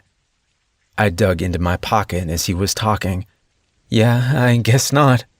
Pulling my phone out, I tapped out 911 and hit call. After a moment of silence, I heard it ring, and then a woman's voice was on the line. 911, what's your emergency? My throat was suddenly dry as a bone. My grandfather sat silently staring at me from the table without protest, just watching. I finally managed to croak out, I think there's been a murder out here. I think my grandfather killed someone. The 911 operator wanted me to stay on the line, but I told her I needed to go, that I would be looking out for the patrol cars. Hanging up my phone, I stuffed it back into my pocket and looked again at my grandfather, who still sat silently staring at me. Okay, this is your last chance, for real. They're on their way. You need to tell me what's going on right now before they get here. We can still fix this, or at least help it. I need to understand what you've done. He glanced at the clock up on the wall and then back at me. It's better we wait, actually. It shouldn't take them more than 10 minutes to get here, likely less. I wouldn't get very far in that amount of time, and you need to hear everything for you to understand any of it. He smiled at me. We'll just wait till they've left, and we can continue if you want. I was confused and frustrated. Grandpa, if they come here and find that body, they're going to be taking you when they leave. There won't be any more story time. Maybe you need to go with them if what you're saying is the truth, but I'm trying to help you. Talk to me before you have to talk to them. He gave a laugh. I know you're doing what you think is best, Jason. I appreciate it. If I were in your shoes, I'd probably do the same thing. But don't worry about me.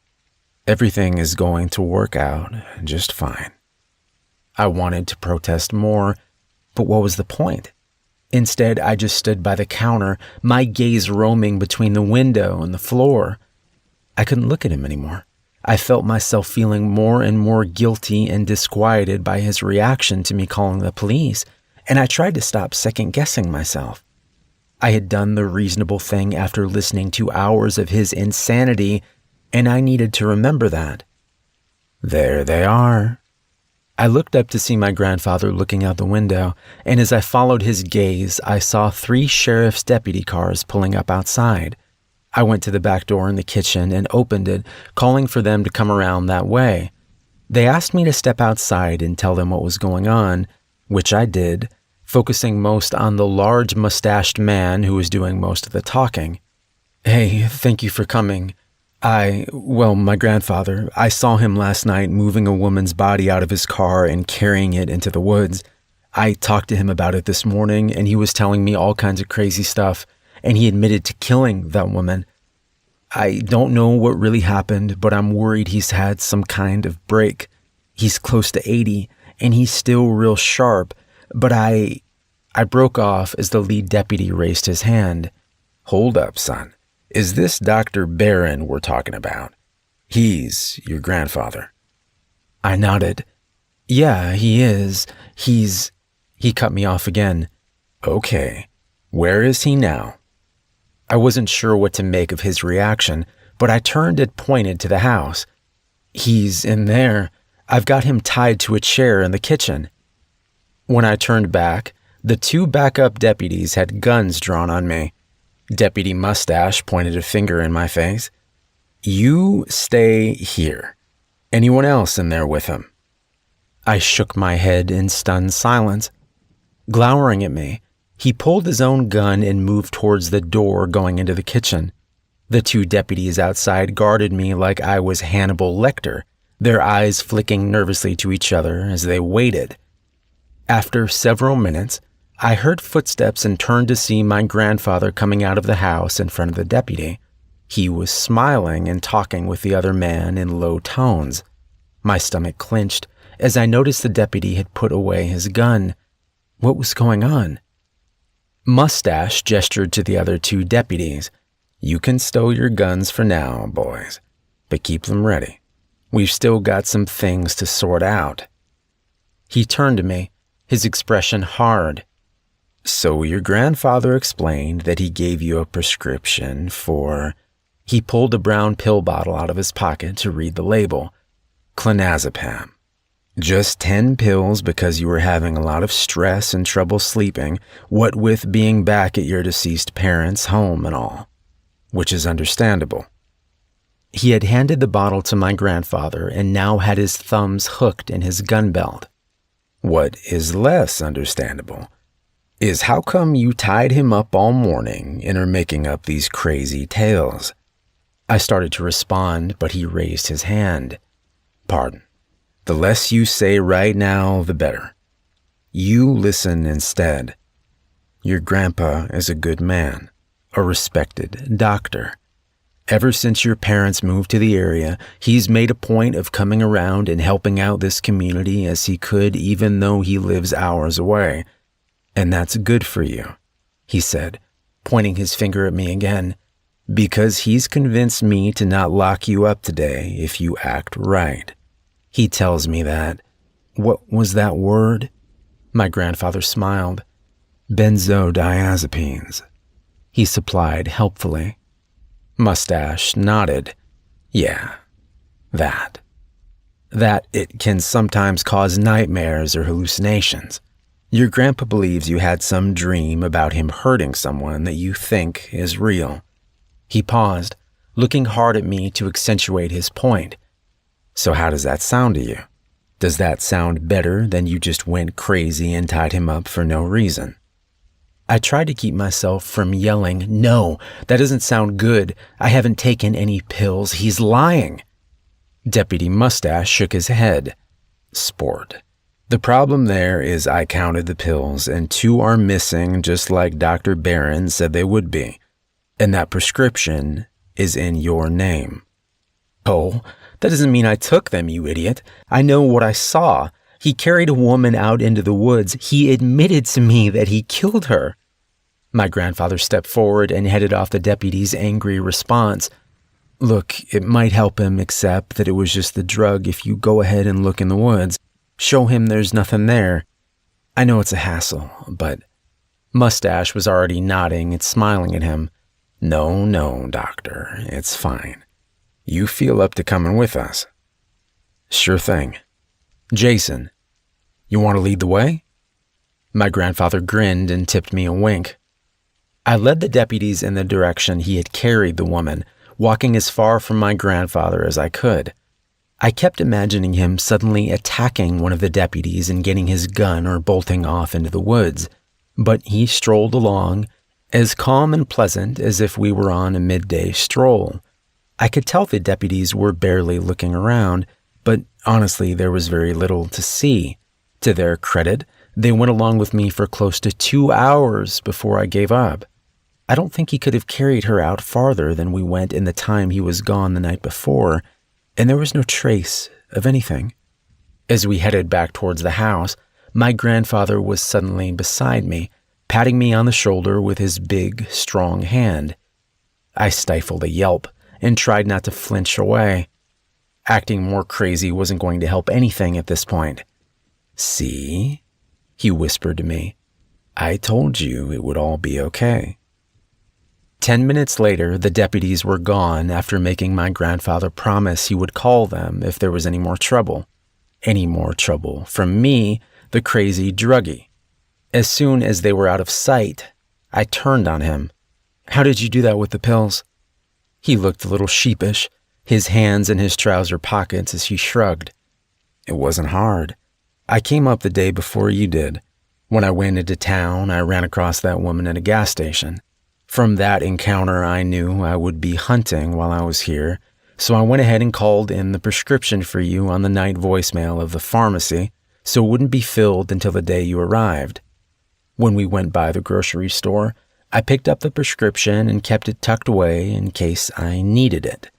After last night, I moved it to a kitchen drawer so it'd be ready." "What? Ready for what? Why did you get the pills in the first place?" Now he looked slightly disappointed. "Well, for this. What we just did." He gestured around to where the deputies had been moments before.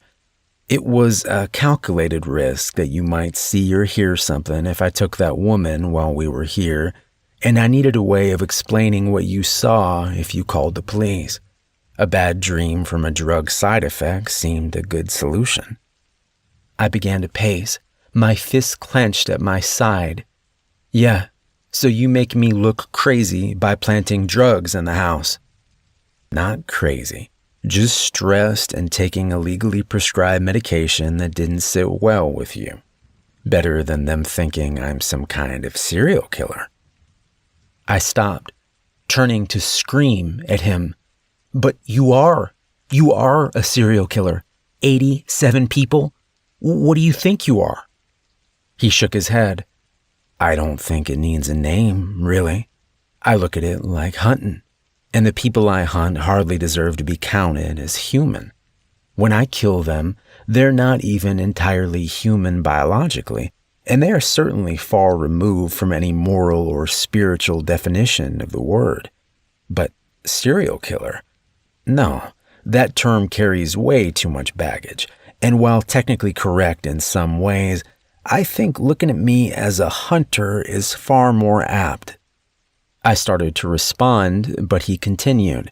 "Look at it this way. In some parts of the world, sometimes you have a lion or a bear go bad. They get a taste for people and they become a threat." He chuckled. "Well, a bigger threat than a normal lion or bear. So the local people have to get together and hunt the bad animal down because that animal is an anomaly. It's not natural. And by killing it, the people aren't just saving themselves, they're restoring balance." He gestured towards the woods where he had carried the woman. "These people I kill, they aren't really people anymore. There's a lot more I need to explain to you, but the short answer is they are unnatural, and they are tied to things terrible beyond your wildest dreams." Looking up at the sky, he took a deep breath. "Jason, I know this is all hard to believe, and I know you don't know me as well as you should. That's my fault. I tried to be a good father, but your mother was grown when Rebecca died, and to my shame, I was selfish in my grief. I isolated myself much of the time from her and your father. and from you.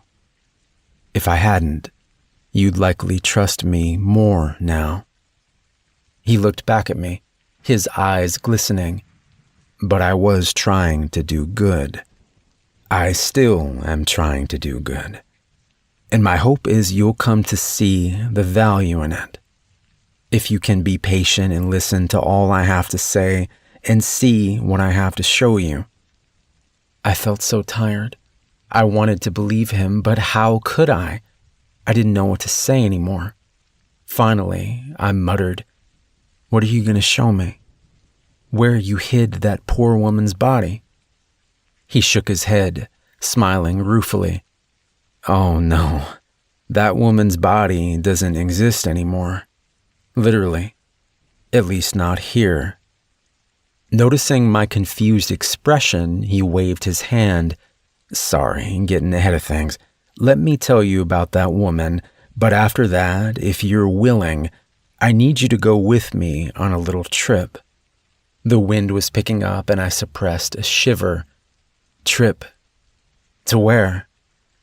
The afternoon sun was high in the sky, and shining down through the trees overhead, it left my grandfather dappled in shifting patches of light and shadow.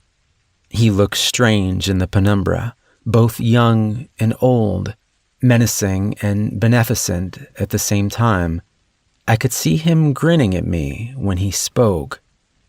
"To where I study them." Like I was telling you outside, I first ran into that woman you saw me toting into the woods at a gas station in town. That was the afternoon before you got here. Bear in mind I'm trying to focus in on the past few days and wait to tell you all the rest when I can show you things as well. But there are some things I need to explain as we go so it will make more sense. For instance, how I can tell an outsider, that's what I call them for reasons that will be clearer in time, from a normal person. When I bit out Salk's throat, I must have swallowed close to a quart of his blood in the process. I didn't think about it at the time, but it's the best explanation I have for what happened next. I went for nearly 2 months after killing him without reading about any strange murders or having any indication that the creature I had seen was still out in the world. I was starting to think that it was either truly over and some things would just remain a mystery, or at the very least my ability to intervene had ended with my lead on Salk. Then one day I was walking down a hallway at the hospital when I passed an old man. He appeared to be there visiting someone and was coming out from the downstairs cafeteria as I was about to go in. There was nothing remarkable about him at all, and as our eyes met at a distance, he gave me a polite nod and kept moving forward. But within 2 more steps of him, I was hit with a painful wave of nausea. My first thought was that I was just sick and the first symptoms were hitting, but then moments later I felt fine again, and I looked to see the man had moved past me by a little more than the distance that we had been when I first felt sick. I pondered it for a moment, and then decided to follow him. He had meandered into the nearby gift shop to peruse the handful of magazines and crossword puzzle books on offer amid the stuffed animals and overpriced snacks. I waited a few seconds and then entered behind him, careful to stay out of his line of sight. I edged closer. Again, when I got within about 5 feet of him, I was struck with nausea. Not nearly as strong this time, but very distinct and unpleasant. I tested it several times, moving back and forth out of the invisible demarcation between well and unwell. It was as regular and reliable as flipping a switch. Something in Salk's blood had stayed with me and become a huge asset in my work. Whenever I get close to one of those things, these outsiders, I feel that same familiar, sick feeling. The range varies, but it's definitely grown over time to an average of about 20 feet. The first time is always bad, though I've grown accustomed to it enough that it isn't incapacitating. After the first time I make contact with one of them, from then on it's much weaker, though it never goes away entirely. And the feeling is unique to that particular outsider. Every first encounter with a new one is always strong. So going back to the other day when I encountered the woman, I was picking up some candy in the gas station, debating on whether I wanted to just eat junk food that night or actually get some kind of substantial dinner, and that woman walked past me on the next aisle over. I knew right away what the feeling I got was, and the store was empty enough it was easy to tell where it was coming from. Of course, I didn't react in any way. I've been doing this for a long time, and I learned years ago to be careful you never tip your hand to one of them. Surprise is one of the few advantages we have, so it should never be squandered. Instead, I waited and listened.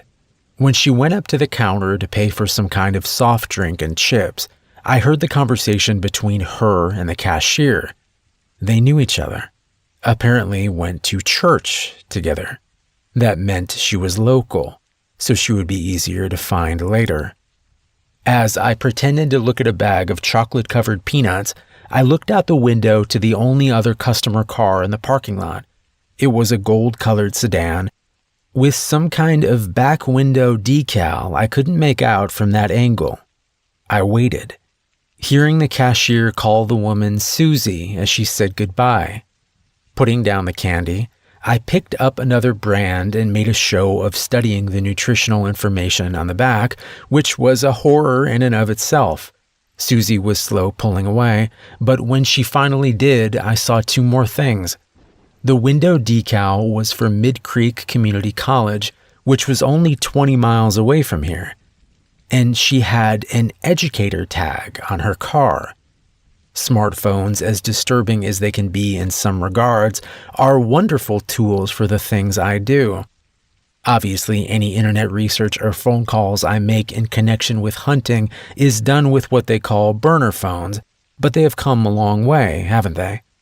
Before I left the gas station, I had already found her, picture and all, Susie Avaretti, Associate Professor of Economics at Mid Creek Community College. A couple of more searches and I had her home address. When I went out last night, I went to her home first, but no one was there. Next, I drove by the college, but there was no sign of her car there either. Then, as I was coming back through town, I saw the gold sedan at that late-night diner near the interstate. Slowing down, I could see her inside at a booth, eating some kind of waffle as she sat by herself. That is the hardest part, Jason. You see these people, these things, living their public lives, showing their external face. If you're doing it right, they don't even know you're watching them. And they seem vulnerable, mundane, human.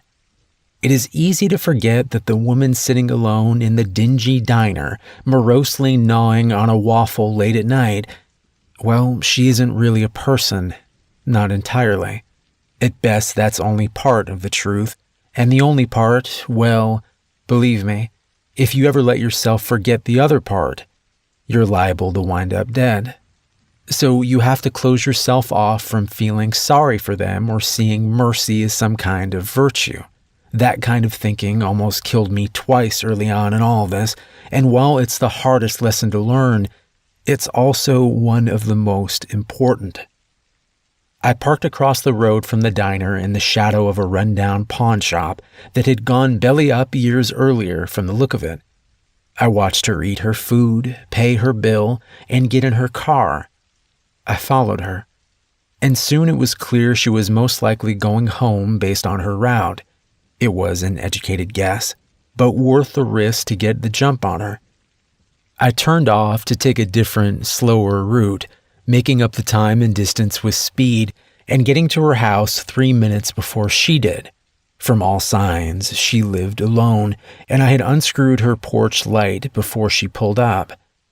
As she was reaching into her purse for her house keys, I stepped out, slamming the syringe into her neck and pushing in the mixture it contained all within a couple of seconds. She made a small noise of surprise and flailed around for a couple of seconds, But she was already lost. The cocktail I give them contains a mixture of sedative and paralytic, and for the most part they are on the ground within 10 seconds. The trick is managing the dosage and judging how much time you have. The right dose is enough to put a normal person into a coma or respiratory failure, but an outsider will push through it and come to in around an hour. As much as they share human frailties, when you catch them by surprise, if you aren't done moving them and dealing with them before the time runs out, well, you better be ready with another dose or you have a major problem. But with her, everything went smoothly enough. I loaded her into the back of my SUV, brought her back here, and I had her in the woods all within 45 minutes. Then I just had to finish her off. I know that sounds cold. It felt very cold to me the first few times I thought about it in those terms. But when you see the things they do, it's not all brutal killings like Salk would do. Many of them are far more clever and insidious. When you face the realities of that kind of evil, your sensibilities start to change quite a bit. Your willingness to do harm, your tolerance for cruelty, it slowly becomes palatable. At the best and worst of times, it becomes righteous. And that's one of the dangers too. You have to understand these things to kill them, but you have to keep yourself separate too. When I perform a surgery, I want the patient to live very badly, but I can't let myself care about them or worry at a personal level. That emotion would get in the way, making me hesitate or make a mistake. It's the same thing with this. You cannot do this out of a sense of revenge, and you can't let yourself become like the thing you're hunting. In any case, the best and cleanest way to kill an outsider is to destroy what I call the seed. All of them, when they are alive and for a short while after they are dead, have this small, black, well, it looks like a pebble usually. It's tucked just beneath the left hippocampus most of the time. The hippocampus, as you may know, is part of the temporal lobe of the brain and is tied to creating memories as well as complex emotions. I have a theory that's why the seed is so close by. It makes it easier for it to influence the outsider's perceptions and reactions to things. That's also why when the pretense is not needed, such as when I was in Salk's closet or when he had me tied up, they're quick to revert to an almost emotionless default state. But we can talk more about all that later. For now, back to the point. If you drill into the left side of their skull, just in front of and about halfway up the height of the ear, you will often hit the seed. It may take 3 or 4 tries, but a moderately powerful cordless drill works just fine with some weight applied to pushing it in, and assuming you have a long enough drill bit, of course. The seed itself is fairly fragile, and when the bit hits it, it will shatter. Then something remarkable happens. There's a low vibration that you can feel in the air. It reminds me of the rumble hum you feel in a subway station sometimes. And then the body is just gone.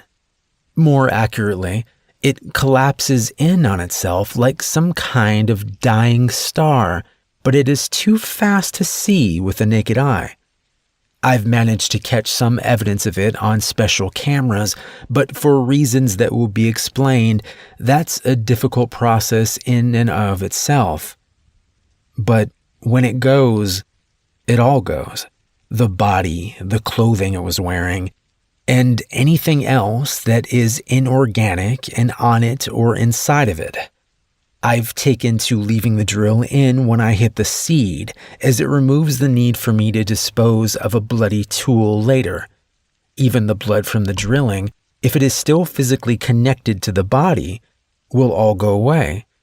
That's why I make sure to drill through a folded up towel.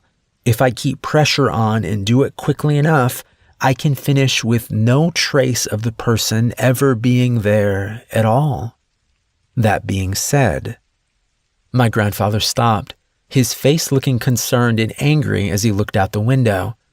We were in the living room now, and as I turned to look outside, I saw a pickup truck flying up the road to the house.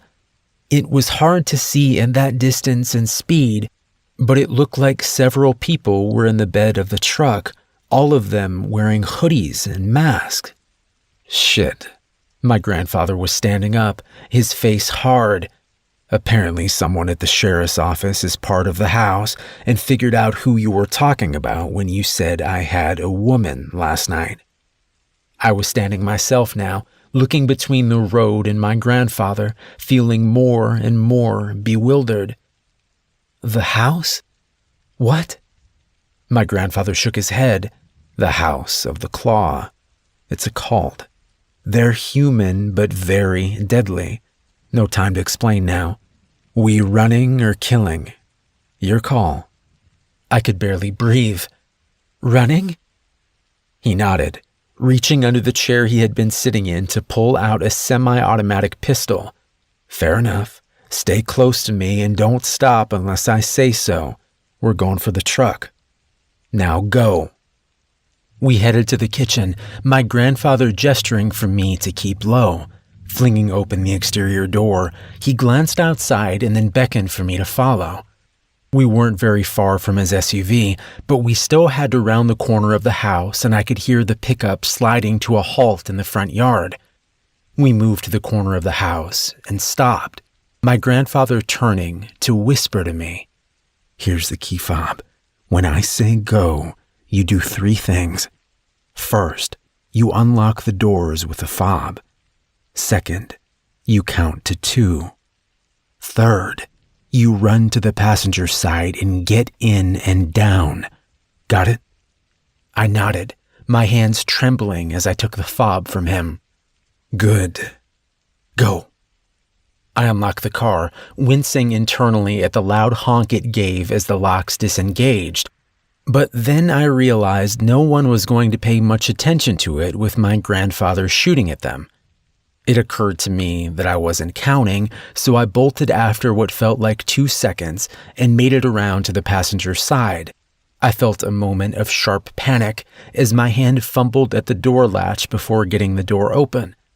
Once inside, I tried to bawl into the floorboard as much as possible. I had just enough time to take in the smells of the SUV, a mixture of my grandfather, some kind of oil, and a metallic scent, before he was opening the driver's door and getting in. Without saying anything, he punched the ignition button and threw the SUV into gear. I heard 2 more gunshots and something made a loud pinging on the outside of the car, but we kept going. And as I eased up into the seat, I saw that we were clear of the yard and headed down the road. Looking back, I saw 3 of the 4 men clustered around a 4th that was on the ground but still moving. My grandfather looked over at me. "You hurt?" I shook my head. "I'm fine. What about you? What happened?" "Nah, I'm fine. I think I got a couple of pellets of buckshot in my leg, but it was from a ricochet. Nothing major." He gave me a tight smile. "As for what happened, I shot 2 of them, 1 in the arm and 1 in the leg. Can't risk killing them at your parents' house or anywhere they can be linked back to us." "What? Why? They already know who we are." He took a turn down a sandy dirt road and gave me a shrug.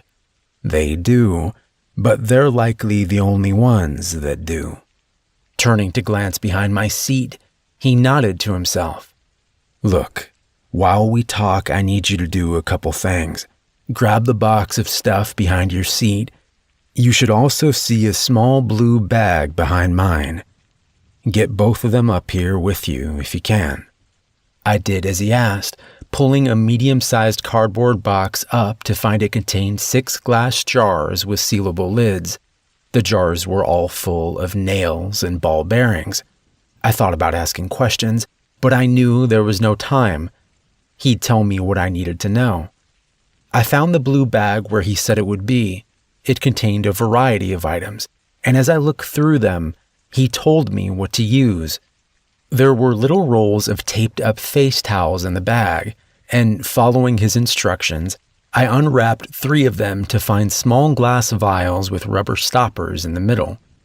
The vials contained some kind of fluid, but he told me to be careful not to open the vials. Instead, I was to slide them gently into the middle of the nails and bearings in 3 of the jars. After I did so, he told me to take a specific plastic bottle from the blue bag and squirt it on the metal in the jar until the 3 prep jars were 2/3 full of the liquid too. Then I had to screw the sealed lids back on. When I was done, he gave me a grin. "Congratulations. You've just made nail bombs. Now be very careful with them. Don't drop one and try not to tip them over. We'll need them in a few minutes." His cautions made me feel queasy. "Why will we need them? Because you think they're going to track us down?" He nodded. "Oh yeah, they better. That's why I didn't try to kill any of them. These cultists, they are very dangerous, but sometimes they lose their stomach when they see a buddy get killed. Weekend warrior types, I guess. And we need them to follow us." He looked up at the odometer. "We're about 10 miles away now. Need to be at least 10 more. Anyway, back to what I was explaining earlier. This cult, the House of the Claw, I didn't know they existed at first. Looking back on it, there were signs of their influence. That little boy that Salk picked up and killed, for instance. What was he doing out that late? And I learned later that he lived with his parents over 50 miles from where Salk snatched him. What are the odds of that happening? I can't prove it, but I suspect the house dropped him back there and had tipped Salk off as to where to look." His expression was growing angrier as he talked. That's what these crazy bastards do. They help the outsiders, facilitate their plans, worship them. Not every outsider has any cultist around them. In fact, only about 1 in 3 or 4 do, as best as I can tell. But where the house does exist, they operate like some terrorist cells. There's usually 4 or 5 working together, and they don't know the identity of anyone else in the cult outside their cell. Of course, those higher up in the chain know who are in the cells, so they can send directives down as needed. But if a cell member gets caught, they can't give up their bosses or details about the larger organization. It's clever in some ways, but it has its flaws too. He looked over at me, his face stony. For instance, these men that are after us, they have no way of telling people outside of their group who we are unless they get contacted by their bosses. That does happen periodically, but not often. So as long as the entire cell dies, our identities are safe. I felt my skin going cold. Even if we kill them, how will we know we got them all? He nodded. It's always a risk, but the most likely source of them finding out is a house member in the sheriff's office. If that person isn't among this group, we know there's likely another person. If they are, odds are good this is all of them, as they tend to do things as a full unit most of the time. There's no sure answers, though. We just have to do the best we can. Be smarter and better than them. We drove on for a couple of minutes in silence, and then he spoke again. "Put your seatbelt on, if you would." After I clicked it on, he continued. "You good with all this? I know it's a lot, and I hate you're at risk, especially having not signed up for it. Believe me, I know this is hard to adjust to, but this is as serious as it gets." He turned, studying me for a moment. "Life or death, good and evil, even. These are bad people that do terrible things, and they will torture and murder us if we don't get them first." I met his eyes. I believe you. I get it. I'm freaked out, but I get it and I'm with you." "Good. Because I think this is a good spot. Hold on to those bombs, it's going to be bumpy." With that, he yanked the wheel to the left, then back to the right, sending us down the sandy shoulder and into a stand of bushes. I held the box containing the jars in a death grip, my muscles tensing at every clink of glass. When we came to a stop, he smiled at me. "Good job. Okay, let's go. Get out, come around so I can show you something on this side, and then you'll come back and grab the 3 jars you prepped." I did as he asked, and when I reached his side of the SUV, I saw he had a long-bladed hunting knife in his hand. He pointed it at the tire as he talked. "Now, as you may have figured out, we're trying to make it look like we wrecked. We took this sandy road because even if they're idiots, they should be able to track us on it. But just because they aren't all brilliant doesn't mean you should underestimate the least of them, and some of them are very capable. Either way, we need a visible reason why we should have wrecked here." He took the knife and slammed it into the crevice between 2 tire treads. When he pulled it free, I could immediately hear the angry hiss of air escaping. My grandfather tapped the outer wall of the tire. "It's easier to flatten a tire on this side. The rubber's weaker, but it's also very obvious that it was cut. So when you need it to look like a blowout instead of a cut tire, you have to hide the cut in the treads. If they saw a cut tire, they might suspect an ambush. Now, hopefully they'll just think we had bad luck." He patted my shoulder and laughed. "Lots of teachable moments today, I guess. Now go get those bombs." He guessed we had about 3 minutes left before they should be on us. In that time, he grabbed a scoped rifle out of the back of the SUV and got me into a position across the road with my 3 nail bombs and some final advice. The way these things work is that they have to hit something hard enough that the vial inside breaks. When its contents mix with what's in the outer part of the jar, you get an explosion filled with metal and glass shrapnel. So what that means is this. First, you throw it against something hard or hard enough it will break on landing. The jars at this point should weigh about 7 or 8 pounds. So if they land on asphalt from more than 10 feet up, they should break. Throwing it hard at the road or the truck will work too, but try not to directly hit a person or you run the risk of it bouncing off and not breaking. And above all else, do not throw it where it goes off close to you, or you'll be caught in the shrapnel too. He had me positioned in an elevated spot behind some bushes, about 20 feet from the road. You're far enough away here and in good position, and hopefully they will be focused on the wrecked SUV for a bit. But wait until they start to get out or the pickup will protect them a good bit. Take your time and aim, and when your third one is thrown, you slowly work your way farther into the woods. Do not wait for me, and keep going straight back from the road. I'll find you when I'm done with them." He seemed to be debating something internally, and after a moment he pulled out the semi-automatic and handed it to me. "Have you fired one of these before?" I nodded. "A couple of times in college. I know how to shoot, and this is the safety, right?" He looked grave. "Yes. Keep it on, but keep your finger away from the trigger unless you mean to fire. There's one in the chamber, and it will keep feeding them in unless it jams, which it shouldn't.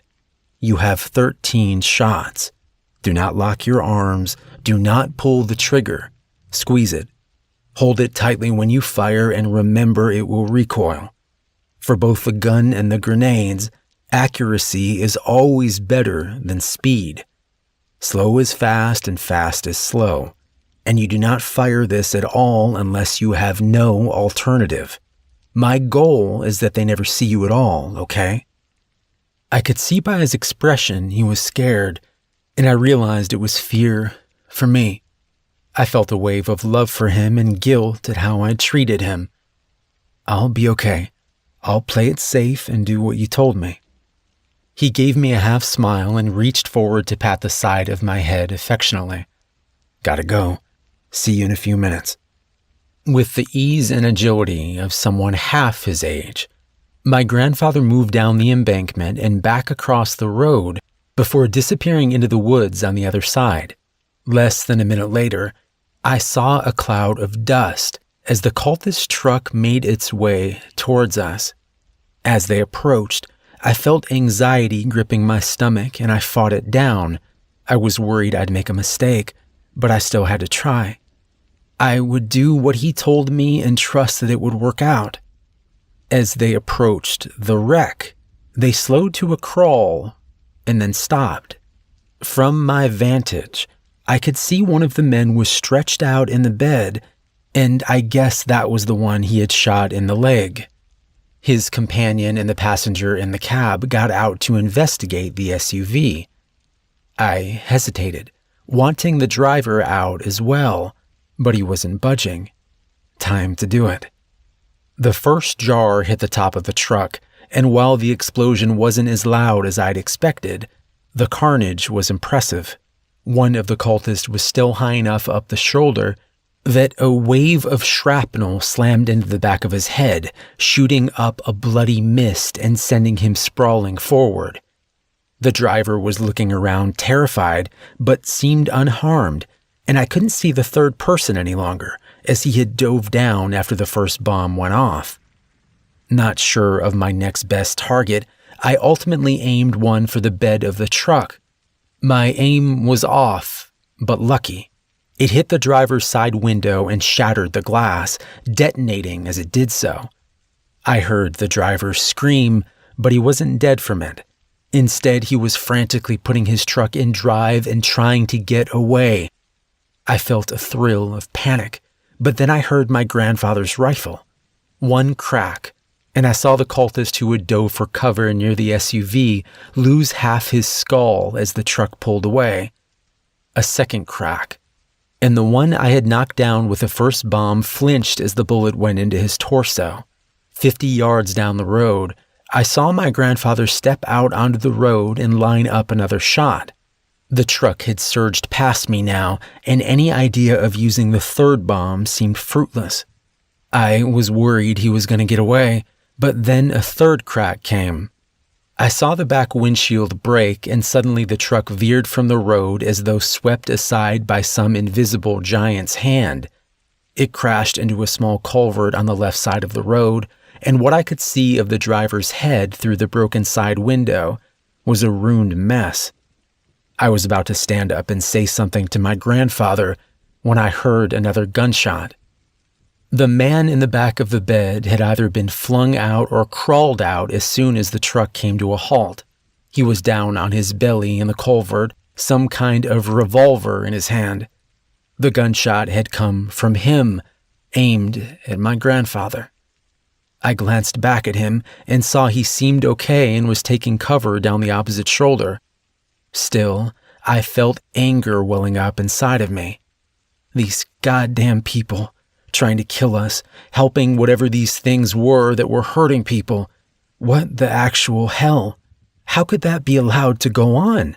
And now this piece of shit was shooting at Grandpa? No. Hell no. I stood up, throwing the remaining bomb at him. My aim was too good that time, and it pelted him in the shoulder, bouncing off him without detonating. I kept moving towards him, shifting the pistol to my dominant hand and taking aim.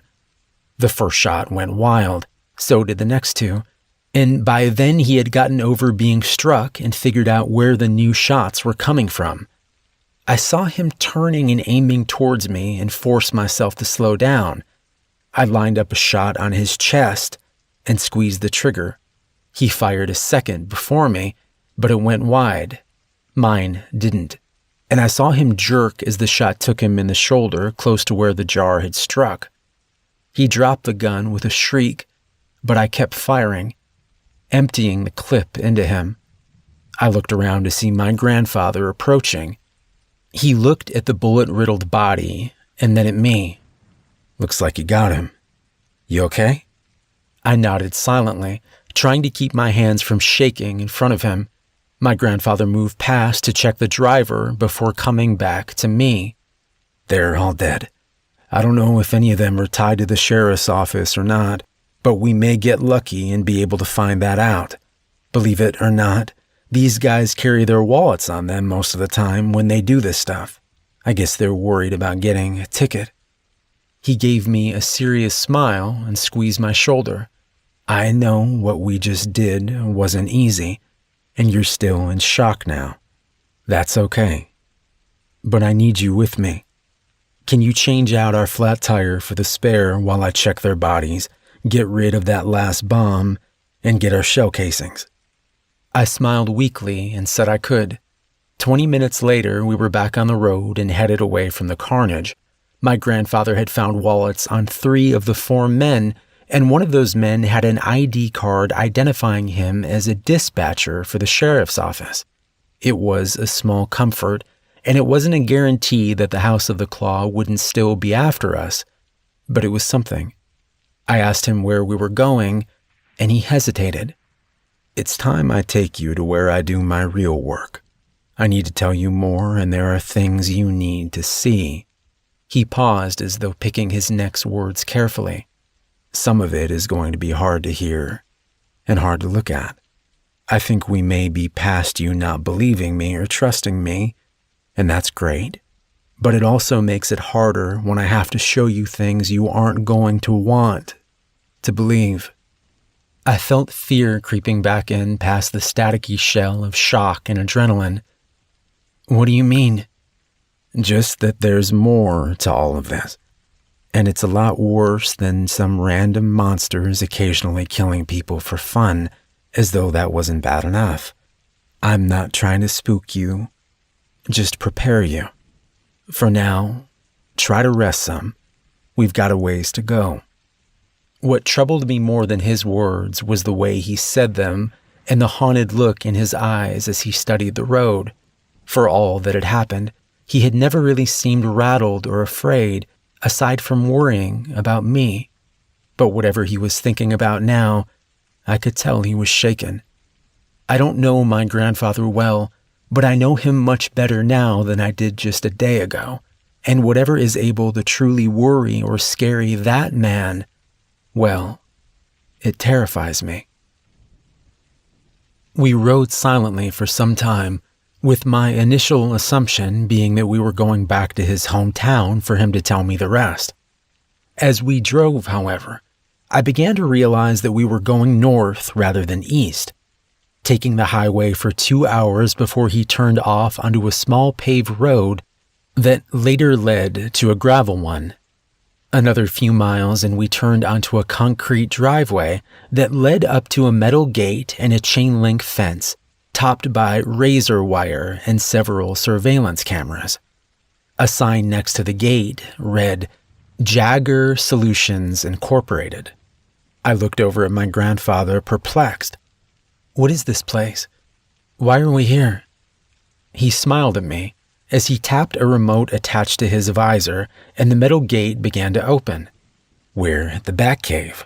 I couldn't do research and other things related to all this close to home, so I bought this place. He was pulling through the gate now and gesturing to the 3 large warehouses contained within the fence's perimeter. This used to be a warehouse for an importer. Guy sold rugs and carpet, I think. But when he died, the place sat unkept and unsold for years before I found it. Got it for a song, though the repairs and modifications did take some time and money. He pointed to the farthest building. That's the main building there in the back. Those other 2 are mainly for storage and some fake inventory in case the place ever got audited or broken into. Most people don't even know it's tucked back here, though. As we drove past the first 2 buildings, I saw relatively new-looking signs cautioning forklift safety rules and the importance of always wearing a hard hat and gloves. I pointed at them. Safety first, huh? My grandfather nodded. Yeah, me and my non-existent workers have never had a workplace death since I bought the place. He paused. Well, except for outsiders. We parked outside of the building, and he led me to a door with a keypad making a point of showing me the code before we entered. Inside was largely empty, except for a pickup, an SUV, and a corner of the building that had been converted into a workshop of sorts, filled with workbenches and tools along with a heavy oak desk. I looked at him questioningly. "The Batcave?" He let out a chuckle. "No, not this." He walked over to a far corner that was largely in shadow, and as I drew closer, I saw that it contained a stack of what looked like corrugated roofing tin. He went to a spot at the edge of the tin and stepped on it with his foot. With a loud hiss, a portion of the tin lifted up to reveal a growing slit of amber light. As it expanded, I realized that a large hydraulic hatch had been camouflaged by the pile of scrap and was now opening to reveal a set of concrete steps leading down into the ground. My grandfather pointed at it proudly. "Batcave." He led me downstairs, which consisted of a short hallway with a small living area, including a shower, sink, and toilet on one side, and a larger room that was clearly a lab of some kind on the other. At the end of the hall was what looked like the door of an old bank vault. When I mentioned that to my grandfather, he nodded. "That's because that's exactly what it is. As you can imagine, after I got this place, I had to have all this underneath added in. I convinced the contractor I was some kind of doomsday prepper. He was into that stuff too, so he actually gave me a discount. But it was still ungodly expensive." He pointed to the vault door. "But this I actually got for free. Kind of." He took 2 large metal keys from his pocket and stuck them in the door. They turned with a large metallic thunk that made me think of bank robbery movies I had seen. He then gripped the wheel in the center of the door and gave it 2 full turns before tugging the door open. Lights came on inside as the door swung aside, and looking inside, I could see he had more than just a vault door. He had an entire vault. Safety deposit boxes lined the walls, and in the center, a heavy metal table had been bolted to the floor, with several smaller tables on rollers surrounding it. Some were filled with medical supplies or tools. Others were filled with items you would find in a garage. Drills, pruning shears, hammers, knives. Along several places on the wall, I saw what looked like metal mesh cages that seemed to contain something, possibly cameras.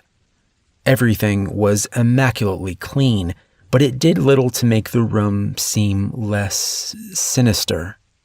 "It looks like a cross between an operating room and a torture chamber." Speaking the thought before I realized it and looking quickly at my grandfather, afraid I'd hurt his feelings. But he was nodding as he looked into the room before meeting my gaze ruefully. "That's pretty much what it is, if I'm honest. I got this vault from a defunct bank in Arkansas after I had started work on this place. The bank building was being converted into a restaurant of some sort, and they just wanted the vault gone. So I had to pay for the removal and transport, which was quite a bit even 20 years ago when I got it, but it was worth it." He pushed the door back closed and led me back into the living space. Aside from a cot against one wall, it contained an overstuffed chair and a sofa along with a pair of small tables. Sitting on the sofa, he gestured for me to sit in the chair. "Before I try to tell you any more, I think I should show you something." As I sat down, I saw he had picked up a tablet from the small table next to the sofa and was tapping at it. After a moment, he handed it to me. It was a video, and even before I hit play, I could see it was taken with a camera in the vault room. It looked very similar to how it looked now, except for the little girl tied to the metal table. I felt my stomach lurch, and I had to fight to resist the urge to ask more questions before hitting play. But I'd come this far, and I needed to see it through and have some faith. When I started the video, I could see the girl struggling at the straps that held her. The video was not of the best quality and seemed to have been filmed through some kind of mesh, like those small cages I had seen in the room, but I would have guessed she was no more than 10. After a couple of minutes of tugging at the straps, she became deathly still. I leaned closer to the video, squinting to look for any signs of life. Nothing. I glanced at my grandfather. He pointed to the tablet. "Keep watching." Returning my gaze to the video, I waited and watched. Several minutes passed. Suddenly, I saw the briefest glimpse of her entire body seeming to flicker or jump, and then the video went scrambled for half a second. When the image returned, it was in infrared mode, and I almost threw the tablet down. Where there had been a little girl, there were now strings of coiled, stringy flesh that stretched out across the room in all directions like some kind of macabre spiderweb of gore. My first nonsensical thought was that the girl had somehow exploded and that the image had frozen mid-destruction, but then I saw the strands of meat moving out of their own volition, running together and pulling apart like chewing gum as they explored the walls. This wasn't that little girl at all, or at least not the version of her that had been there moments ago. I looked back at my grandfather. "This is one of them?" He nodded and began to explain. 2 years after Salk's death, I had 3 more hunts under my belt. I had already learned that many of them behaved differently from Salk, and that the outsider's human form and the monsters were one, or at least inextricably linked.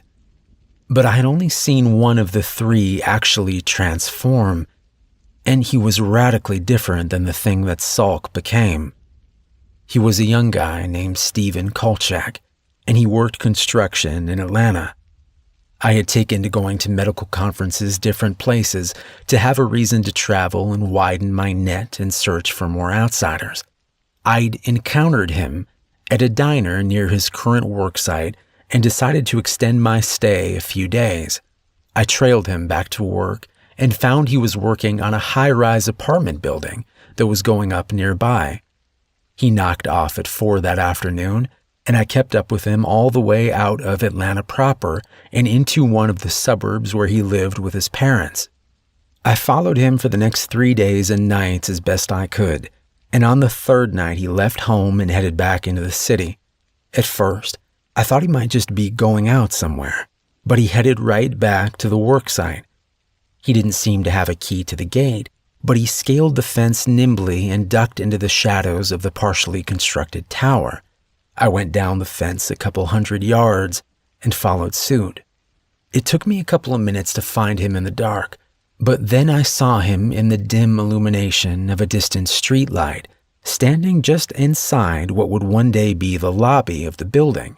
He was looking up at one of the walls as though trying to decide something. His face half hidden in shadow, but the portion I could see was as blank and emotionless as Salk's had been. Then he changed. In the blink of an eye, where Stephen Kolchak had stood, there was a much smaller creature. 2 feet tall or thereabouts, it had a barrel of a torso with 2 arms and legs all covered in something that looked more like bluish moss than any kind of hair, and a flat, thick head that looked like a snapping turtle, except for having 6 eyes on each side of its long, sharply beaked snout. It gave out a small, contemplative clicking noise as it shuffled back and forth, still looking up at the wall. Suddenly, it leapt up 10 feet and clung to the spot it had been considering. As I watched, it began to lick the wall with a long black tongue, each lash leaving a blue-gray trail of slime on the spot that quickly blended in with the concrete. I had no idea what he was doing, but I knew it was nothing good. Still, I remembered shooting at the thing that I now felt sure had been Salk, and the bullets doing nothing. So I waited in the shadows for him to finish his work. It took close to 2 hours. He moved from place to place throughout the outer shell that had been constructed so far, and I felt guilty for not moving against him, trying to stop whatever it was doing.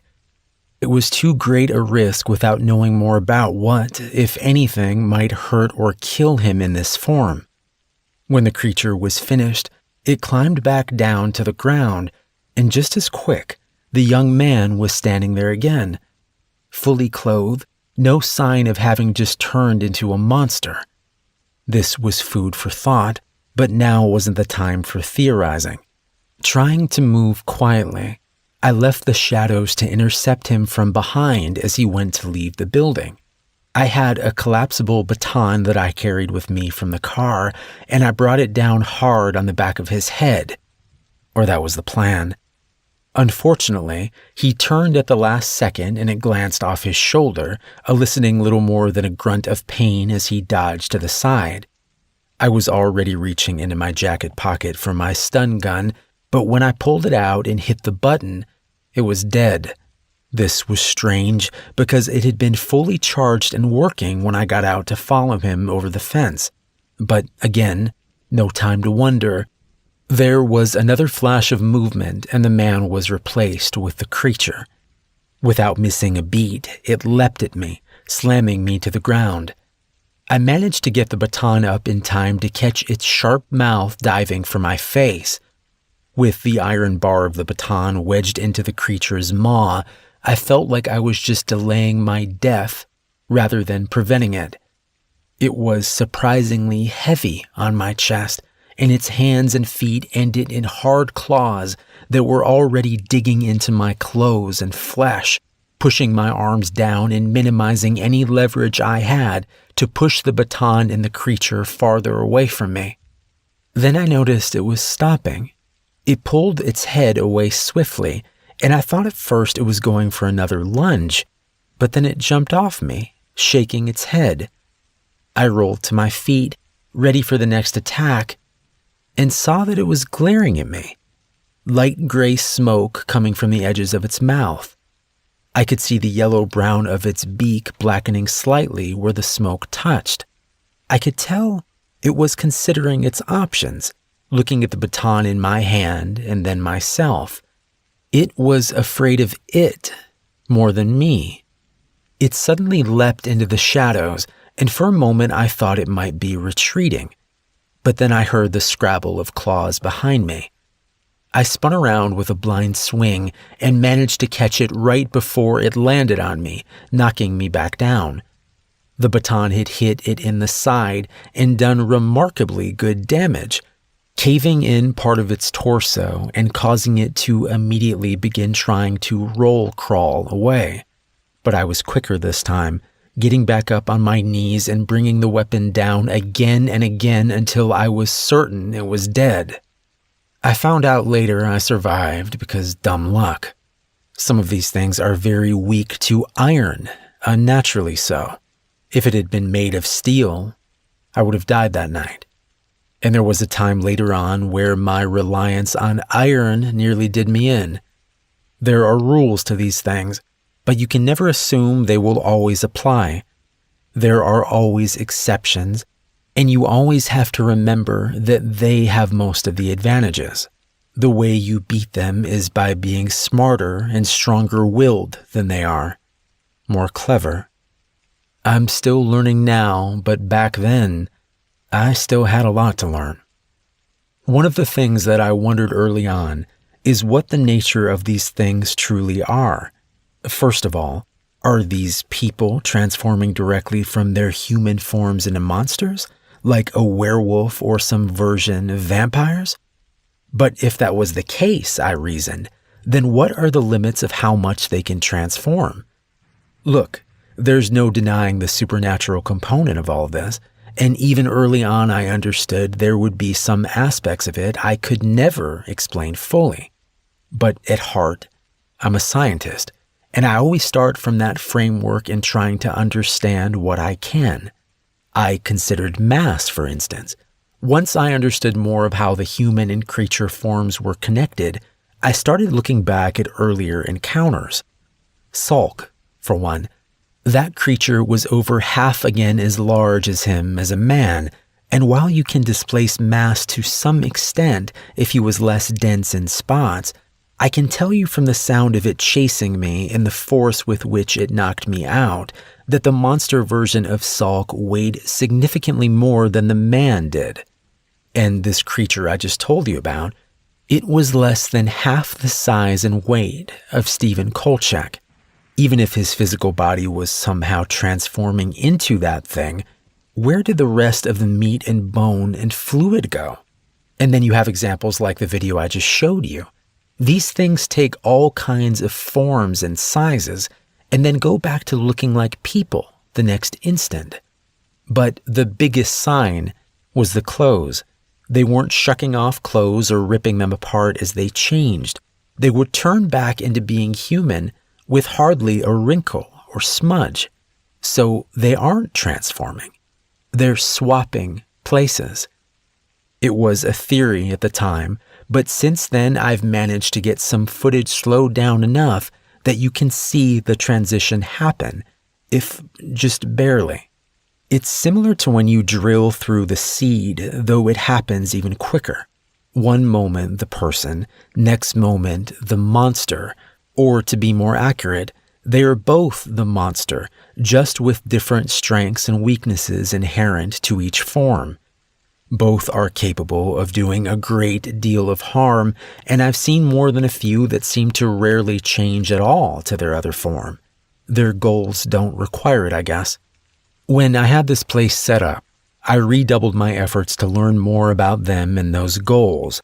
I have a very secure closed-circuit filtration system running into that room so I can control if there's air or not, and pump in gas to sedate or kill if I need to. The system has no ties to the other ventilation down there, so even if one of those things turned into a mist, it couldn't get out once the room is sealed. Though I doubt that's a possibility in any case. One of the consistencies I have found between all these outsiders is that their non-human form is always at least semi-solid and is never so small that it can't house the seed. The seeds do show up on MRIs if you know what to look for, but for obvious reasons, I've never been able to scan one in creature form. But I believe the seed is the key. It acts like a gateway between this reality and wherever those things come from. What looks like a transformation is actually a swapping of sorts. But if you destroy the seed, you destroy the gateway. And if you kill the human body, the seed will dissolve approximately 37 minutes after brain death. That's by design, I think, just like most of this is by design. As he had talked, my grandfather had been animated telling about his encounter with Kolchak, but that life had drained away as he talked about all he had learned. Now he was silent a moment, staring off with a melancholy expression, before looking back to me and forcing a smile. He leaned forward and tapped the table. "Did you notice the wire mesh in front of the camera in the video? Did you see those wire boxes in the vault?" I nodded, and he went on. "When I first captured one and put it in the vault, I set up 2 camcorders to record what happened. I didn't think there was any real risk of it getting out, and I had gas ready if I needed to knock it out or kill it, at least assuming that gas would work, because again, you can never assume anything is certain with these things. In any case, I lock it in, it wakes up, it transforms for a while and tries to get out. I can hear it beating against the door. Then it tries swapping back to the person, a pretty woman who ran a wedding boutique in Memphis, and I can just barely hear her screaming and crying as sympathetically as she could muster through the wall. I hit the gas, go in and deal with her, and then I check the video. The videos were blank, and the cameras were fried. I figured out that whenever the swap happens, it sends out a short but very strong electromagnetic pulse, kills electronics and lights in about a 40-foot radius around it. That's why my stun gun had died fighting Kolchak, and that's why my cameras got toasted. I nodded. So you built Faraday cages around cameras to shield them? He laughed and nodded. Exactly. Very good. They aren't perfect, but between the shielding on the cameras themselves and the mesh, for the most part I can capture decent footage now. His expression was lighter for a moment, but my next question brought back the look I had feared since we left our fight with the house earlier in the day. So you talked about them having goals. Have you figured out what the point of what they're doing actually is, or is it just random? He frowned, looking thoughtful for a moment and seeming to consider his next words carefully. I don't know what the overarching plan is, no, though I could guess it is a stage of some larger campaign to encroach upon or infect our world with their malignity. But that there is a plan, and intelligent design is hard to deny at this point. He leaned forward, tapping his fingers individually as he made his points. First, the seeds are designed to take over people and also provide an extremely efficient method of bringing over this other form, all while appearing to bridge and share consciousness between the two forms. Could that be naturally occurring through some evolutionary process? Possible, but unlikely, given the supernatural component and how perfectly it aligns with their apparent goals of infiltrating this world without notice and creating pain and death. Second, consider that this all occurs without altering the DNA or most biological processes of the human form. There was no indication in Salk's tissue samples that he was other than human. And while his blood unquestionably has some unique properties, it was nothing that raised red flags during routine testing at the hospital. And I can tell you that I have run exhaustive tests on these things over the years and never found any trace of anything abnormal other than the seed itself, which somehow manages to self-destruct less than an hour after death, leaving no trace that it was ever there. He sighed and looked away for a second. I could see he was on the verge of crying, but he held it in check, looking back at me with his iron gaze as he spoke. Third, look at who they target to take over. I have encountered close to 100 of these outsiders in just over 30 years. My guess is that there are at most a few thousand of them in the world right now, maybe less. But without fail, to the extent I can figure out what an outsider's individual goal is, the person they have taken is in a good position to accomplish it. It's not random. It's part of some broader plan. He rubbed his mouth and went on. I also know that they have to be able to control and plan precisely who gets a seed. It's not like an infection or a bomb. It's selective. I frowned. What he was saying made a lot of sense, but it was still assuming a lot. How do you know that for sure? What aren't you telling me? He looked down, his mouth trembling slightly. I know it because of the odds. Say there are 3,000 of these things out there. Out of over 6 billion people, what are the odds that a specific person would have a seed? Extremely low. But of all those people, against all those odds, I've got one in me. I jerked involuntarily forward, blood rushing in my ears. What? You have what? I had to have heard him wrong. He looked back up at me, tears now welling at the corners of his eyes. They put a seed in me. I know it comes as a shock. And yes, I'm sure I really do have one in me. Let me explain. I'm 77 years old, and I've been at this since I was 45. It's a long time to do anything, but much less something this dangerous. And like I've told you, the key to being successful is in being smart and careful. If you're having to actually fight an outsider, even in human form, you've already made one or more serious mistakes. Just because they aren't physically enhanced when they look like the people they've overtaken doesn't mean that they aren't dangerous. Just like a normal human, they can hurt and they can kill you. And bear in mind that the mind powering that body isn't the same mind as the person it inhabits. These beings aren't perfect. They can be tricked. They can make mistakes, and they can be outsmarted. But they are very intelligent and very ruthless. They do access and utilize the brain and the memories of the person they inhabit, and it seems from my experience to have some impact on their behavior. How they talk even when the mask of emotion is gone, for instance, or how they might go about accomplishing their individual goals. My point is that they're always a threat, regardless of their form, and even when things go well, which they don't always, there's always a physical component to this kind of work. Being stealthy, carrying equipment and bodies, fighting or running when something goes wrong, it takes a toll. In the first 5 years of hunting these things, I lost 30 pounds of fat and gained 20 pounds of muscle. Some of that is I made a point of exercising more to improve my odds against them, but most of it was just the work itself. In some ways, I was healthier in my late 40s and early 50s than I had been in my whole life. But by the time I hit my early 60s, I could feel things starting to slide back the other way. I would get out of breath easier, and I could feel myself getting a little weaker over time.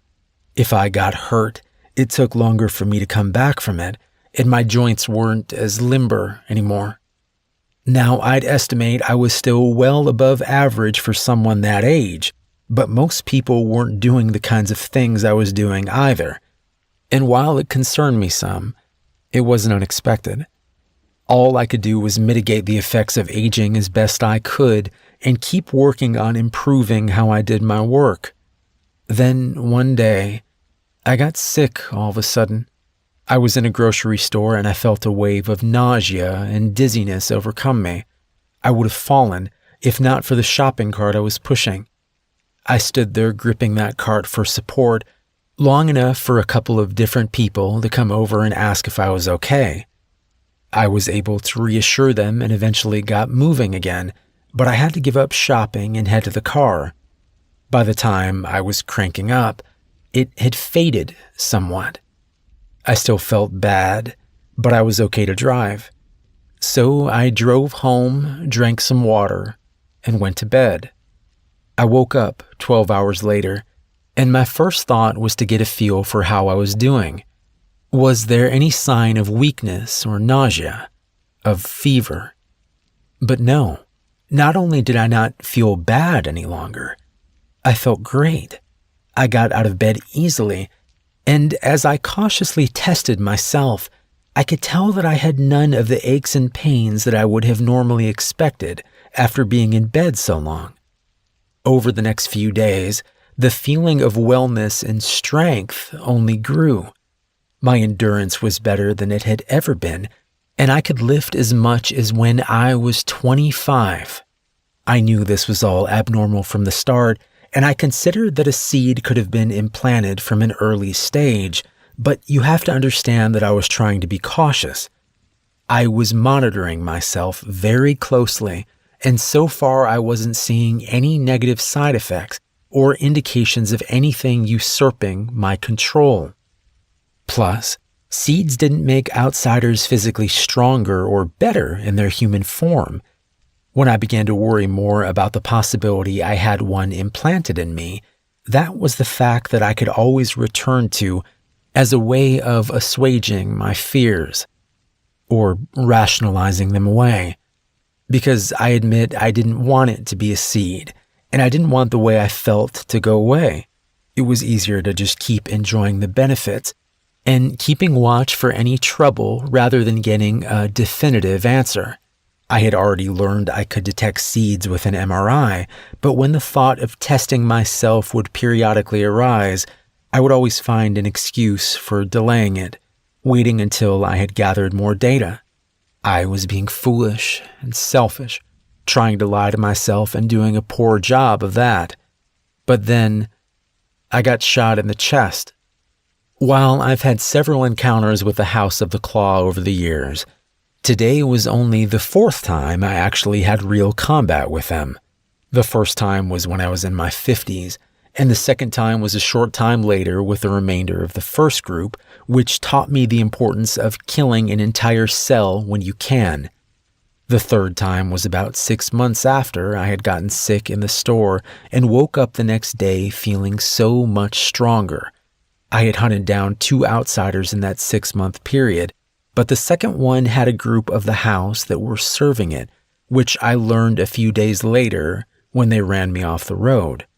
There were only 4 in that cell, and the first 2 I actually managed to run over with my car by playing possum when they approached to see if I was dead. The third started to run, and was actually shot and killed by the fourth as some kind of weird cult court-martial. Then he turned the gun on me. My gun had gotten dislodged from its normal place behind the passenger seat, somewhere between mine getting run off the road and turning the 2 house guys into speed bumps. The fourth member was too close for me to search for the gun and at a bad angle to try and hit him with the car, so my thought was to reach him with my baton before he turned his attention from the cohort he was murdering back to me. I almost made it. I was raising the baton to bring down on his arm when he turned and fired into my chest. His aim wasn't perfect, but it was good enough. The bullet perforated my right lung and went out my back, chipping a rib along the way. I spun from the impact and had the presence of mind to keep turning, whipping the baton into his face as I drew even with him. It struck him with a wet and meaty crunch that dropped him immediately. I fell the next moment, my chest burning painfully with each breath. I knew I likely had only a short time before my lungs started collapsing, so after making sure number 4 was dead, I headed back to my car and started trying to find the duct tape. When you get shot in the chest, one of the biggest risks you face is your lung collapsing. This can be caused by outside air coming through the hole which stops your lung from being able to expand. This is called a pneumothorax. Another way is that if the area around the lung fills with blood, again, it can't expand. This is called a hemothorax. Either one can cause you to slip into unconsciousness and die. I needed to get to a hospital, but first I needed to do what I could to slow down any collapse. Taking off my shirt, I layered strips of duct tape to make a bandage for my back wound and then for my chest wound. After applying the back bandage with some difficulty, I took an empty ballpoint pen barrel and inserted it into the bullet hole on my chest before sealing and securing it with the remaining strips of tape. The idea is the same as a needle decompression. You are giving the air outside your lungs somewhere to go so you can continue to breathe. The problem is that what I had done would only help a pneumothorax, particularly when I still had to be upright and driving. My chest cavity and lung could still be filling with blood and kill me just as quickly. I started towards the nearest hospital, but I knew it was over 20 minutes away even if I drove fast, which I wasn't capable of doing. I could feel myself getting weaker and every breath was painful, to say nothing of the gunshot wound itself. I kept driving as I tried to think of better alternatives to my current plan, and as I went, I realized I was feeling better. At first, I thought it was my imagination or the onset of physical shock, but as the minutes passed, I could see tangible improvements. The pain was fading, and I wasn't having problems with my breathing. Finally, I pulled over and carefully removed the pen barrel and tape from my chest. The hole actually looked smaller and wasn't bleeding anymore. I gingerly reached back to where the bullet had exited and peeled away the tape. When I probed with my fingers, I found tender but untorn flesh. I started driving again, still headed towards the hospital at this point. My mind was swimming, and I was already chastising myself for not having looked into what was happening to me more. for not finding out if I had been compromised by a seed or some other outside influence. I promised myself that if I survived this, I wouldn't turn a blind eye for convenience's sake ever again. When I reached the hospital parking lot, I looked at my chest again. It was completely healed. I had no pain or problems that I could tell. Instead of going in, I went to my own office and ran tests. I had just started leasing an MRI machine the year before, both for my medical work and my after-hours studies, and it didn't take long for me to find the dark speck lodged in the deep folds of my left temporal lobe. I could have done a lot of different things at that point, killed myself, or tried to have removed it, being two obvious choices. I struggled with the decision and what it meant if I stayed alive and left the seed where it was. My reasoning was ultimately based on a few assumptions. First, it seemed clear that I had been targeted for a seed because, as we discussed before, the odds are far too great to make it likely I got selected for one by chance. But that would mean that they know about me to some extent. Yet I've never had someone assault me at work or home or track me down other than in response to specific actions I took, such as killing an outsider associated with a house sale. Attacks against me seemed to always be about what I had done, not some greater knowledge of who I was or what I had done in the past. Now, that was still a guess. They could have reasons for not attacking me at times while knowing everything about me, but my suspicion was that they targeted people by some means independent of knowing a name or specific address. My experience since then has continued to bear that out. It's almost instinctual, I think, though that instinct is propelled by intellect and purpose. Second, I knew that my newfound strength and resiliency wasn't normal for those that received a seed, setting aside the possibility of getting a different kind of seed than most, or having some unique property in and of myself that changed the seed's effects, both of which seemed unlikely, all things considered. I found the most likely answer was Salk's blood. Even if they had invaded thousands of people, the odds of any of those having ingested and been altered by an outsider's blood prior to receiving the seed was very unlikely. I couldn't question that Salk's blood had irrevocably changed me. Even long after his blood should have faded from my system, I retained and even farther developed my ability to sense outsiders. It seemed likely that, however it permanently changed my body, also afforded me some level of protection from the seed and granted other benefits as well. Third, I assume that the outsiders themselves, or whoever they call master, did not realize this would happen. I saw little benefit for them in making someone like myself stronger and harder to kill. If that was correct, it was a sign of their fallibility, and it gave me hope that I could use their attempt to punish and subjugate me against them. For years, that's exactly what I've done, all the time keeping a close check on myself for signs that I was changing or being taken over. For the longest time, I saw none. But about 3 months ago, I started having strange dreams. It started sporadically, but then it became a nightly occurrence. Then, a few days ago, I noticed myself having odd thoughts. You have to understand that whatever my mistakes in all of this, I have truly tried to remain responsible and have trained myself to be hyper-vigilant to any signs of a problem since getting the seed. Part of that has been examining my internal self, going into my inner dark and finding the person who lives there, coming to know them well. I know my thoughts and some things lately. It's not me.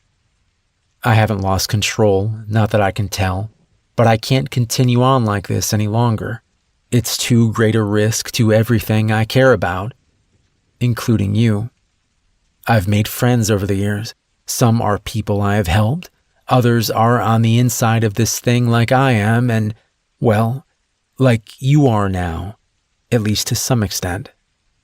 One of those friends is a doctor, not a surgeon really, but I helped save his daughter a few years back, and he owes me.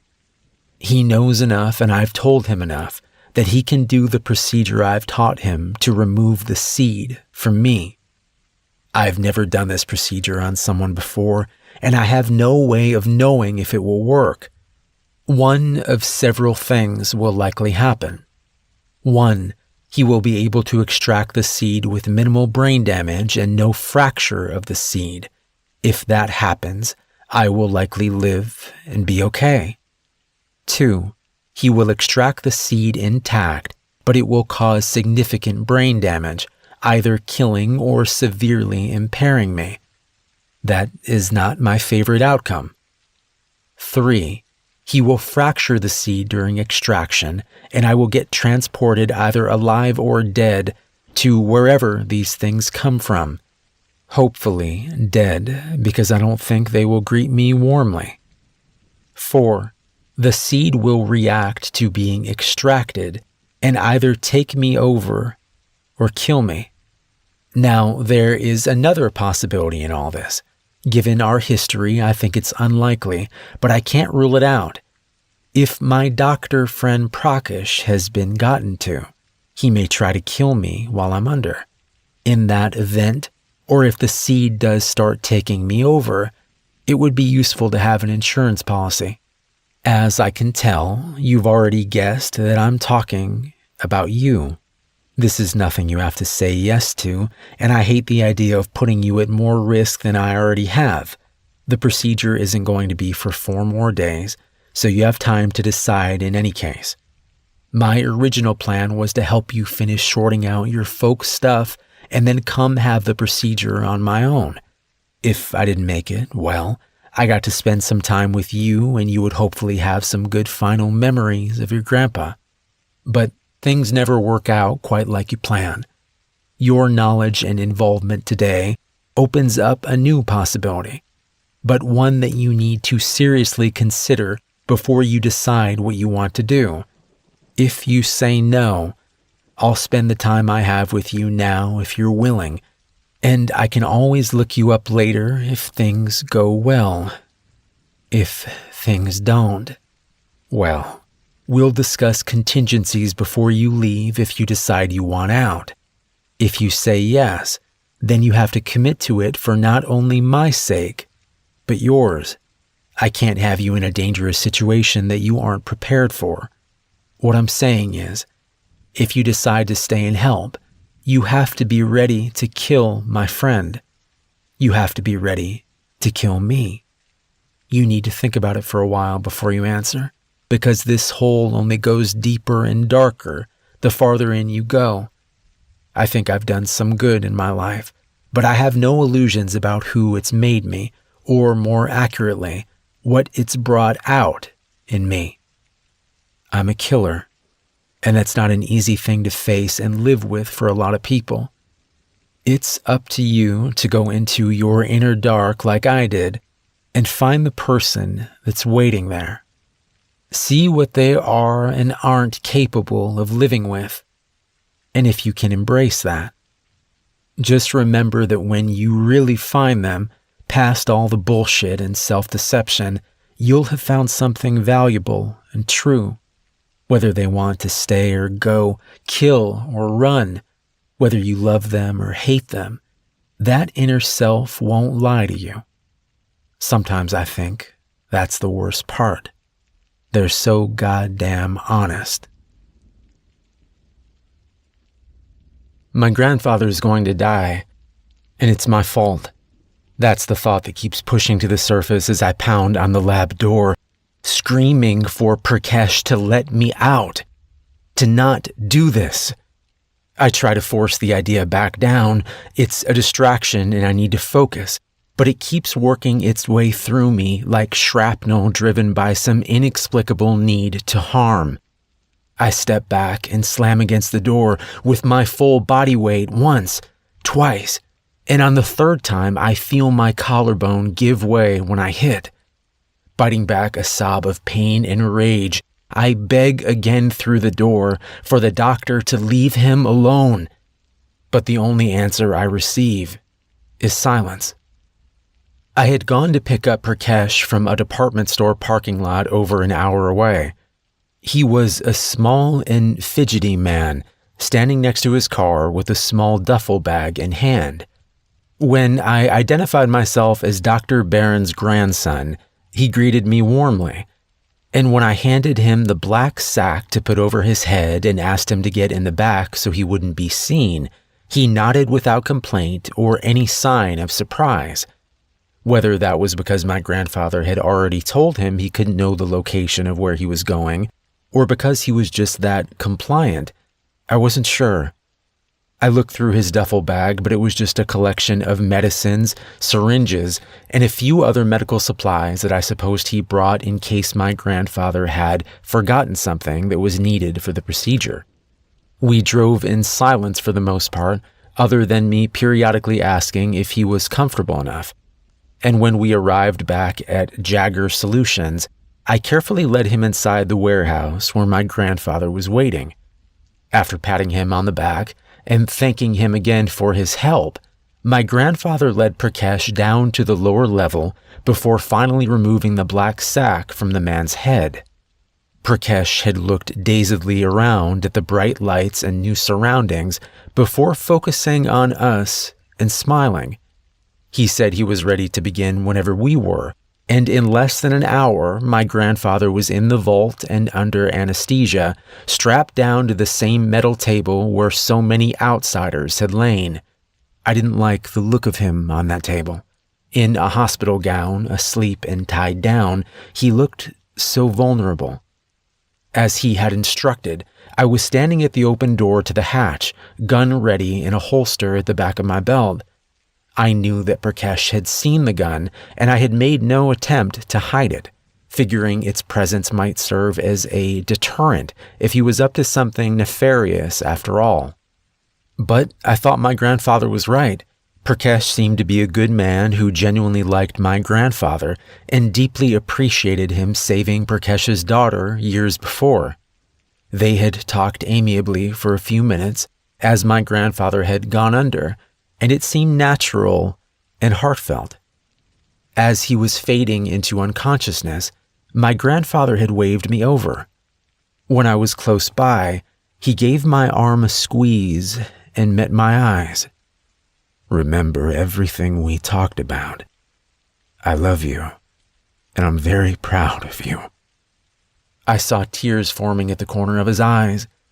"I put a letter for you on my desk in the lab, too. Just wait and read it when this is over, however it turns out." Giving me another squeeze, his eyes began to flutter shut as his hand slipped away. Wiping my own eyes, I went to my post by the vault entrance.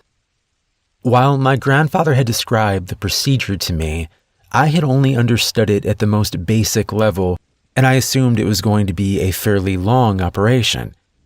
In truth, after Prakash started to work, it was all done in less than an hour. My grandfather had already shaved his own scalp around the surgery site, so after sterilizing the area, Prakash used a surgical saw to cut out a small piece of skull on the left side of his head, setting it aside on one of the rolling instrument trays in the room. He then inserted a thin metal rod that my grandfather had showed me was actually an endoscope, a small camera used in brain surgery. This was followed by a thin hollow tube when he said he had located the seed. A tiny rod ending in an articulate claw was inserted down the tube, with the idea of it being positioned at the other end to safely grab the seed and pull it back through the hollow tube itself and out of my grandfather's brain. As Prakash worked, I felt myself growing tenser and tenser, cool sweat pouring down my back and legs as I waited for it to be finished or for something to go wrong. I kept imagining my grandfather suddenly waking up and trying to attack us as the seed took him over. Or, perhaps worse, him just disappearing entirely if the seed became damaged during extraction. But nothing like that happened, and when Prakash finally removed the extraction rod, I saw the small metal claw at the end held something small and black. Is he okay?" I blurted out, instantly regretting any distraction I might be causing while surgery was still going on. Prakash didn't turn, but nodded. "He's very strong, and I think it went well. Like your grandfather probably told you, this isn't my specialty, but after I replace the skull door and bandage him up, he should be done." I nodded back before realizing he couldn't see it with his back turned. "Good. That's awesome. Thank you so much for helping us."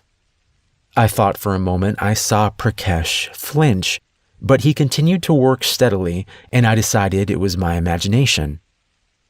A few minutes later, he was finished and washing up, and when that was done, he approached me with a small plastic tray. In it was the seed. "He wanted you to store this, I think. In the lab, maybe." I nodded. In the days leading up to this, my grandfather and I had talked about a number of things, but much of the time was spent on showing me features of this place and teaching me more lessons about hunting. Most of it would come out casually in the way of a story about this or that, but I knew he was trying to prepare me for if I decided to stay and help him, or if he didn't make it, prepare me if I decided to carry on his work. I wasn't sure I knew the answer to any of the longer-term questions, but as the surgery day drew closer, I knew that at the very least, I was going to see him through it and make sure he was safe.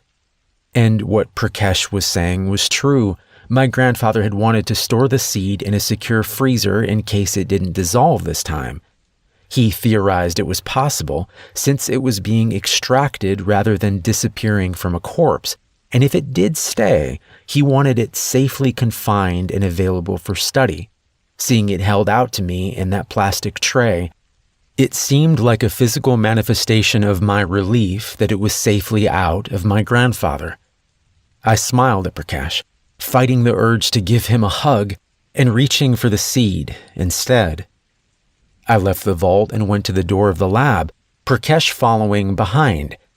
He was saying something about how impressed he was with my grandfather's setup down here, but I was hardly paying attention. Holding the seed, even in a tray, felt something akin to holding a poisonous snake, and as I carefully walked it into the lab, my eyes never left it. This was likely why it was so easy for Prakash to reach forward, yanking the gun out of my belt, holster and all, while shoving me forward with the other hand. I stumbled forward, my first panic thought of not dropping the seed, which rolled dangerously close to the edge of the tray's raised lip before setting back into the bottom. It then struck me what had actually just happened, and I turned to see Prakash slamming the door shut, his face looking sad as the slab of metal swung in and obscured him from view. I cursed and sat down the tray gingerly before running to the door. It was designed to lock from the outside in case there was ever a problem in the lab, and I knew of no other way out. I beat on the door with my fist, screaming for Prakash to let me out, but there was no response. I tried to calm down, searching the door for any signs of weakness I was overlooking. It was a sturdy metal door, and the hinges were on the outside as well.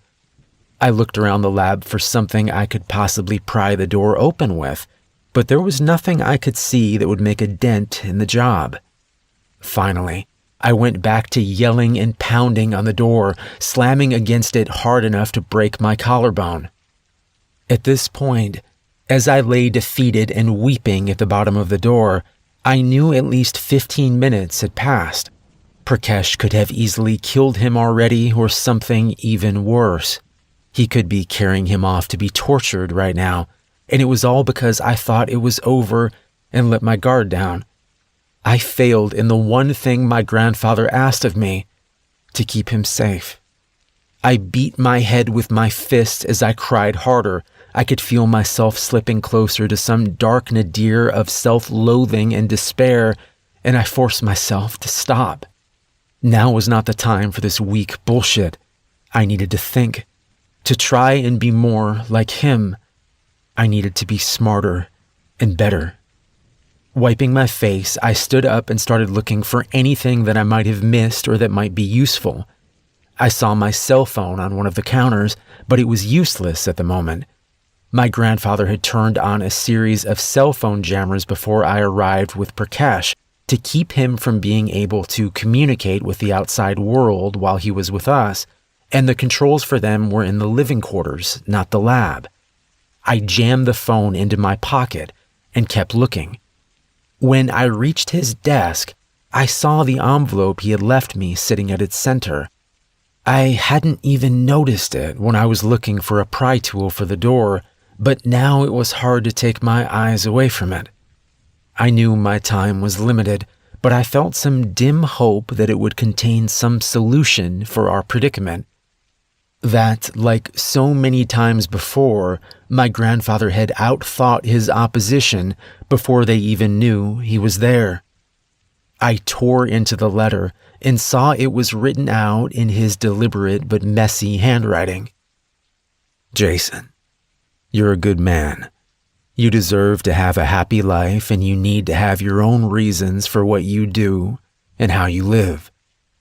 I've asked a lot of you, and for the last few days I've been preparing you for this kind of life, but that's wrong and selfish of me. I won't ask you to sacrifice your happiness to continue my work after I'm gone. If you ever decide you want to, this place is yours, but I honestly hope that you don't. Hunting these outsiders is an important cause, but it's a very lonely life. I started out of pain and revenge, out of not caring if I lived or died. I've come to realize those aren't good reasons, or at least not good enough. And those aren't burdens I'd ever want for you. If I had to do it over, I'd have spent more time with you and your parents instead of pushing you all away. But life is a series of choices, and I can live with mine. I've managed to help those I could, and I got to spend the last few days with you. Hopefully I'll get to see you again, but either way, I'm satisfied with how things have turned out, and I hope you are too. I love you. Grandpa. Reading his words, I felt a swell of love for him. I also felt the resolute certainty that he was wrong. Looking back on the last few days, I realized I had felt a growing sense of purpose and rightness that I never had before. At times it had been terrifying, and I had no illusions I would be as good at it as my grandfather was. But I felt like I was capable of helping him, of helping others, and that it was what I was meant to do. Any last uncertainty faded away as I read the letter, my mind refuting his points as he made them. This could be a good and full life, and it didn't have to be lonely or done for the wrong reasons.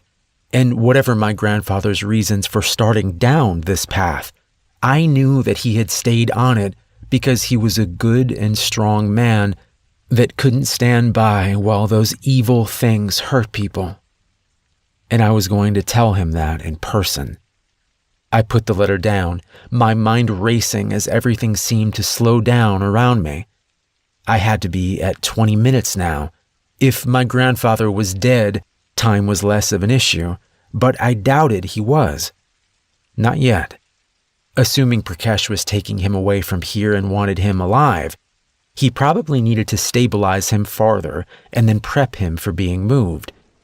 It was a guess, but that would probably take 15 or 20 minutes if he was having to monitor his vitals and keep him medicated enough to stay under without killing him.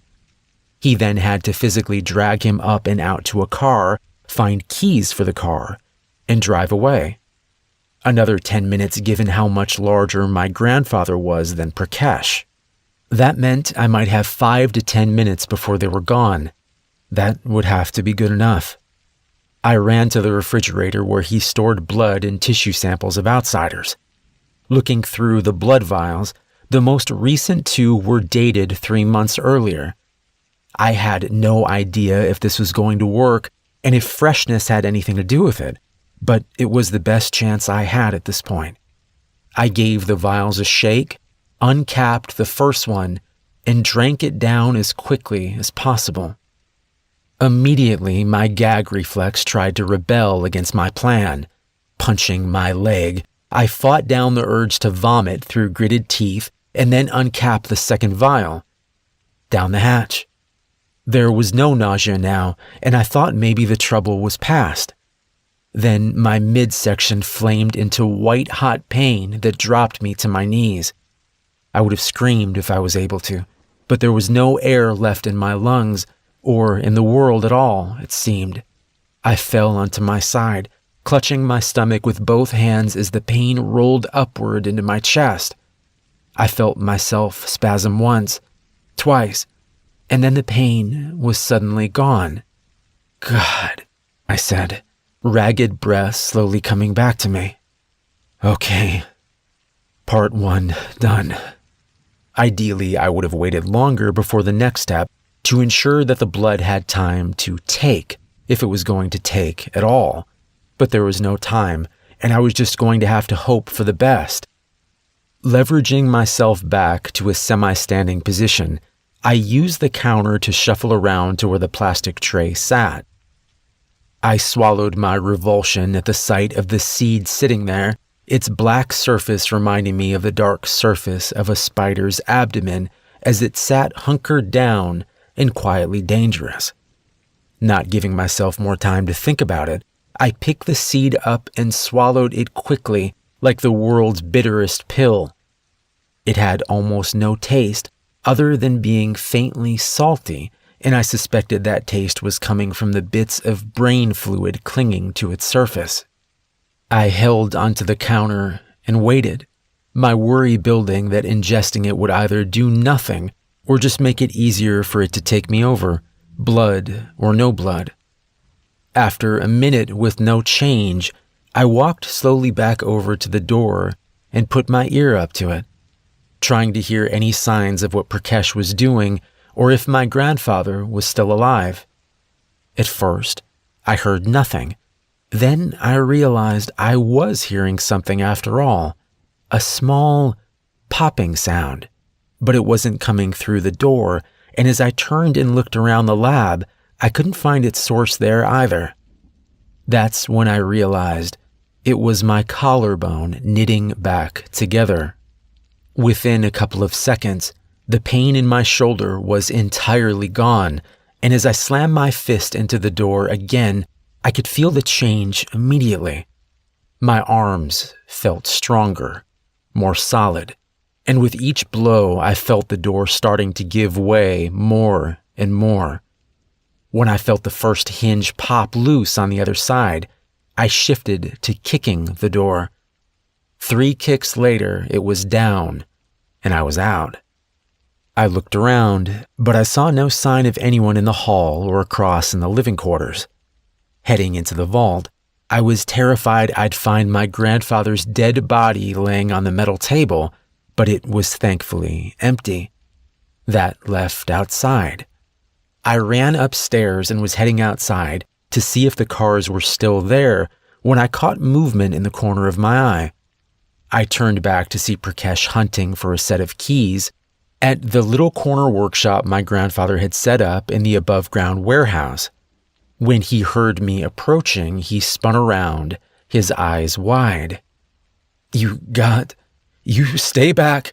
I'm warning you, I'll shoot you." He glanced down, and I could tell by his expression that he had left my gun in the car. "It doesn't look like you will. Where's my grandfather?" His eyes darted towards the cars outside, but he was already shaking his head. "I have to take him. They found me. They found my family. If I don't take him to them, they're going to take my wife, my baby girl. I raised my hand. "Stop. Shut up. Who took them?" "The cult. The House of the Claw. I think they had been looking for us since my daughter got away from them, but shut up again. Your daughter was part of the cult.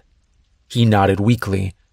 She was brainwashed, fell in with them through a college boyfriend, and when she wanted to leave, they wouldn't let her.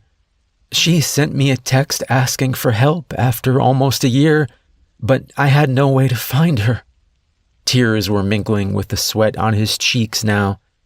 I love your grandfather. He tracked her down somehow and got her out of there. Got my girl back to me. She's so much better now. So happy. I can't lose her again. I felt anger flooding my chest as I advanced closer across the warehouse floor. You dumb asshole. Did it ever occur to you that she never really left, or that she fell back in with them? That she's how you got tracked down? He was shaking his head as I spoke. No, that's not possible. She would never. How did they know you were doing surgery on him? Who did you tell? I saw his eyes widen, and it was all the answer I needed. In the back of my mind, I knew that this rage I was feeling was more than I had ever known, more than I could ever really comprehend, but I didn't care. This stupid man and his daughter were trying to kill us. The house was trying to kill us. The outsiders were trying to kill us. And they were all gonna pay. As I reached the first workbench and started around it, Prakash tried to dart away around the other side, but he was far too slow. I snatched him back and threw him against a table, several wrenches and screwdrivers falling off their hooks and clattering to the wood below. Gripping his throat, I fought back the urge to squeeze harder as I brought his face up to mine. No more bullshit. Where's my grandfather? His nose was running with snot now, and it seemed to physically pain him to say the words when he spoke. In the pickup out there, passenger seat. He's sedated, but alive. I nodded. Good. Now when and where were you supposed to take him? He tried to shake his head again, and I gave his throat a hard squeeze. He croaked out, I can't tell you. I let go of his throat and grabbed his wrist, holding his left hand down to the table as I picked up one of the screwdrivers that had fell there. An hour ago, I couldn't have imagined ramming a screwdriver through a man's hand, but now it was surprisingly easy. After his hand was pinned, I slapped him hard across the mouth to stop his screaming. He gave out a wet sob and then told me he was supposed to be meeting them in a motel a couple of hours away at 10 o'clock that night. He told me the name of it and said he already had a room key in his pocket. I took it out and saw from the plastic keychain it was the room 609 at the Sunset Motor Lodge, just like he had said. Look, I've told you everything I know.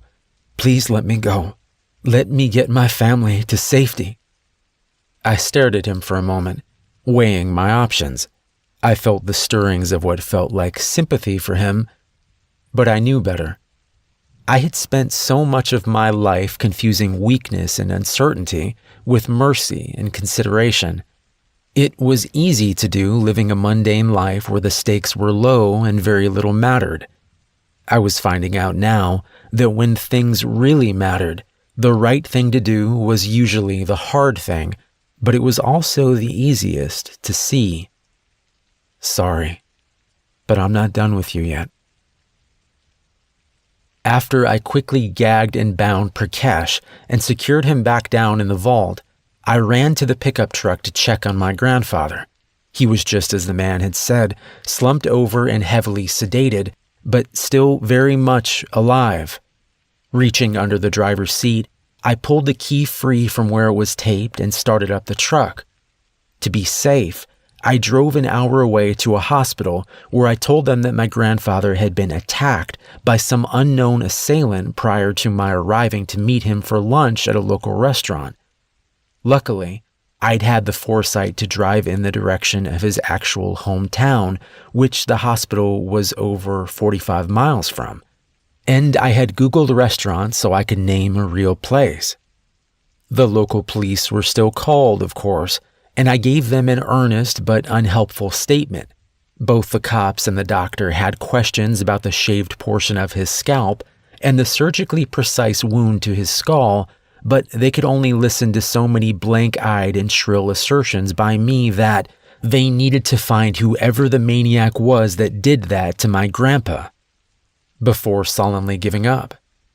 The whole thing looked bizarre, but what could they do about it?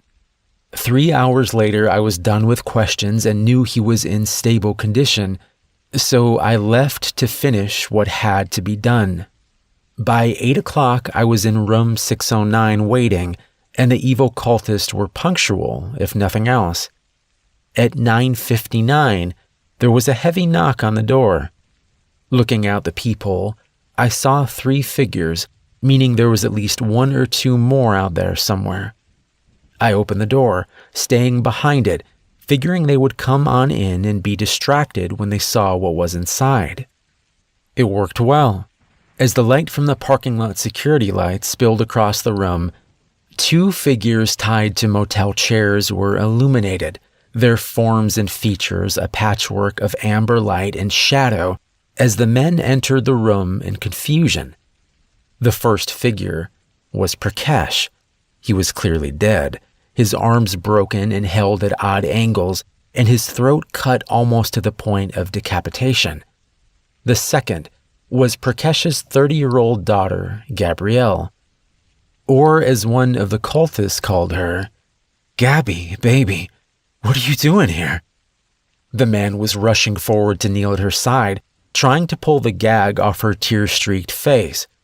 Her eyes had gone to him immediately when the door opened, but now they were back on me, the shadow behind the door.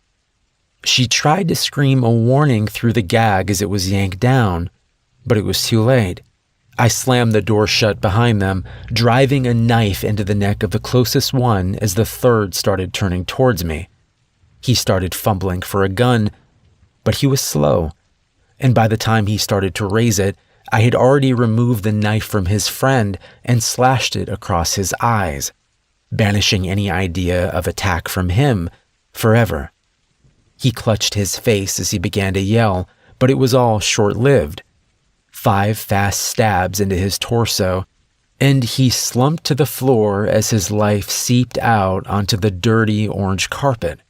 By this point, Gabby's voice was free, and she was yelling for Keith to kill me. Keith had different ideas, as he had abandoned trying to free her and was running for the bathroom. They were all going to die. I was going to pursue Keith, but then the front door crashed open as the remaining members of the cell came barreling in. I jammed my knife into the smaller one's thigh, but my hand slipped off the blood-soaked handle, even as the larger of the two brought a ham-sized fist down across my face. I felt something give as my jaw shattered and the world went gray. I was only out for a couple of moments, but it was enough time for the pair of them to hit me again and for courageous Keith to come back in and start trying to explain to Gabby baby the merits of a strategic retreat. I acted as though I was nearly unconscious, taking the hits while trying to propel myself back to the front door. It had slammed back closed after their entry, and while the latch was broken, it seemed wedged shut pretty tight.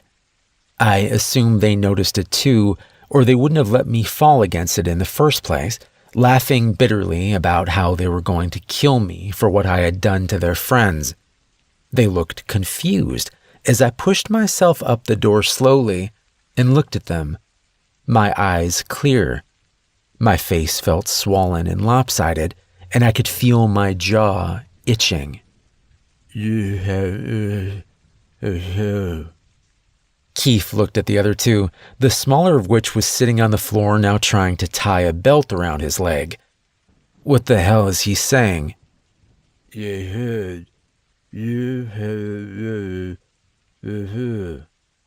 God, my jaw felt like it was on fire. Not thinking, I grabbed it and shoved, a bolt of pain shooting through my head as it snapped back into place. I said, "You haven't noticed the smell." Their eyes were wide, first looking at me and then at Gabby as she started screaming. Shit. I remember when he brought us in here, the room smelled like gasoline. I reached into my pocket and brought out the small flare I had brought from Jagger Solutions. "I think I might survive it. I doubt any of you will." Lighting the flare, I tossed it down in the middle of them and watched as everything turned to fire. The newly freed Gabby and Keith ran back for the bathroom, but I had already been in there. The window was too small for a person, and I had soaked the walls in there too. They were already engulfed as they reached the doorway, their flaming bodies dancing together towards an escape they'd never find. The other two came towards me, intent on getting out the door. The small one's pants were already blazing from him sitting on the floor, and after a feeble dash forward that was ended when I kicked him in the chest, he decided that thrashing around on the floor screaming was the best way to go. The large one, the last one, put up more of a fight. He punched me, tried to choke me and shove me out of the way. Finally, when he saw he was burning, he wrapped me in a fiery bear hug as though to take me with him. I burned with him for a few seconds before his ligaments gave way and he slumped down, a layer of his molten skin sloughing off onto the front of my smoldering shirt. I turned and yanked the door open, dropping outside on the concrete walkway to roll away the few places I was starting to catch fire myself. Then I was up and running, around back to where I had parked the car. On the way to the hospital, I stopped and changed into the extra set of clothes I had bought, and by the time I reached my grandfather's room, the only sign of trouble I still carried with me was a sweet, smoky smell that still clung to my hair. I thought he was asleep when I entered the room, but then his eyes were open and staring at me. He didn't say anything at first, and as I approached his bed, he frowned. Who are you?" I felt my stomach plummet. After all of this, his brain had been hurt by the surgery after all. But it was okay. I would take care of him, and hopefully over time, I realized my grandfather was laughing, and my jaw dropped open. "Sorry, I couldn't resist." "You old bastard. That's not funny." He grinned at me. "It's kinda funny." He stopped and looked at me, his face growing more serious. "Are you okay? I know things must have gone wrong somehow for me to wind up here. What happened to Prakash?" I looked away at the wall. "He made some bad choices, but it's dealt with. I dealt with all of it, and we should be okay." My grandfather frowned again. "I don't want you having to deal with all this. It's not fair to you." I looked back at him, shaking my head. "It's my choice. I want to help you, and I want you to teach me. We can do more together." I paused, and neither of us will have to be alone anymore. He studied me for several seconds before clearing his throat and nodding. I like the sound of that."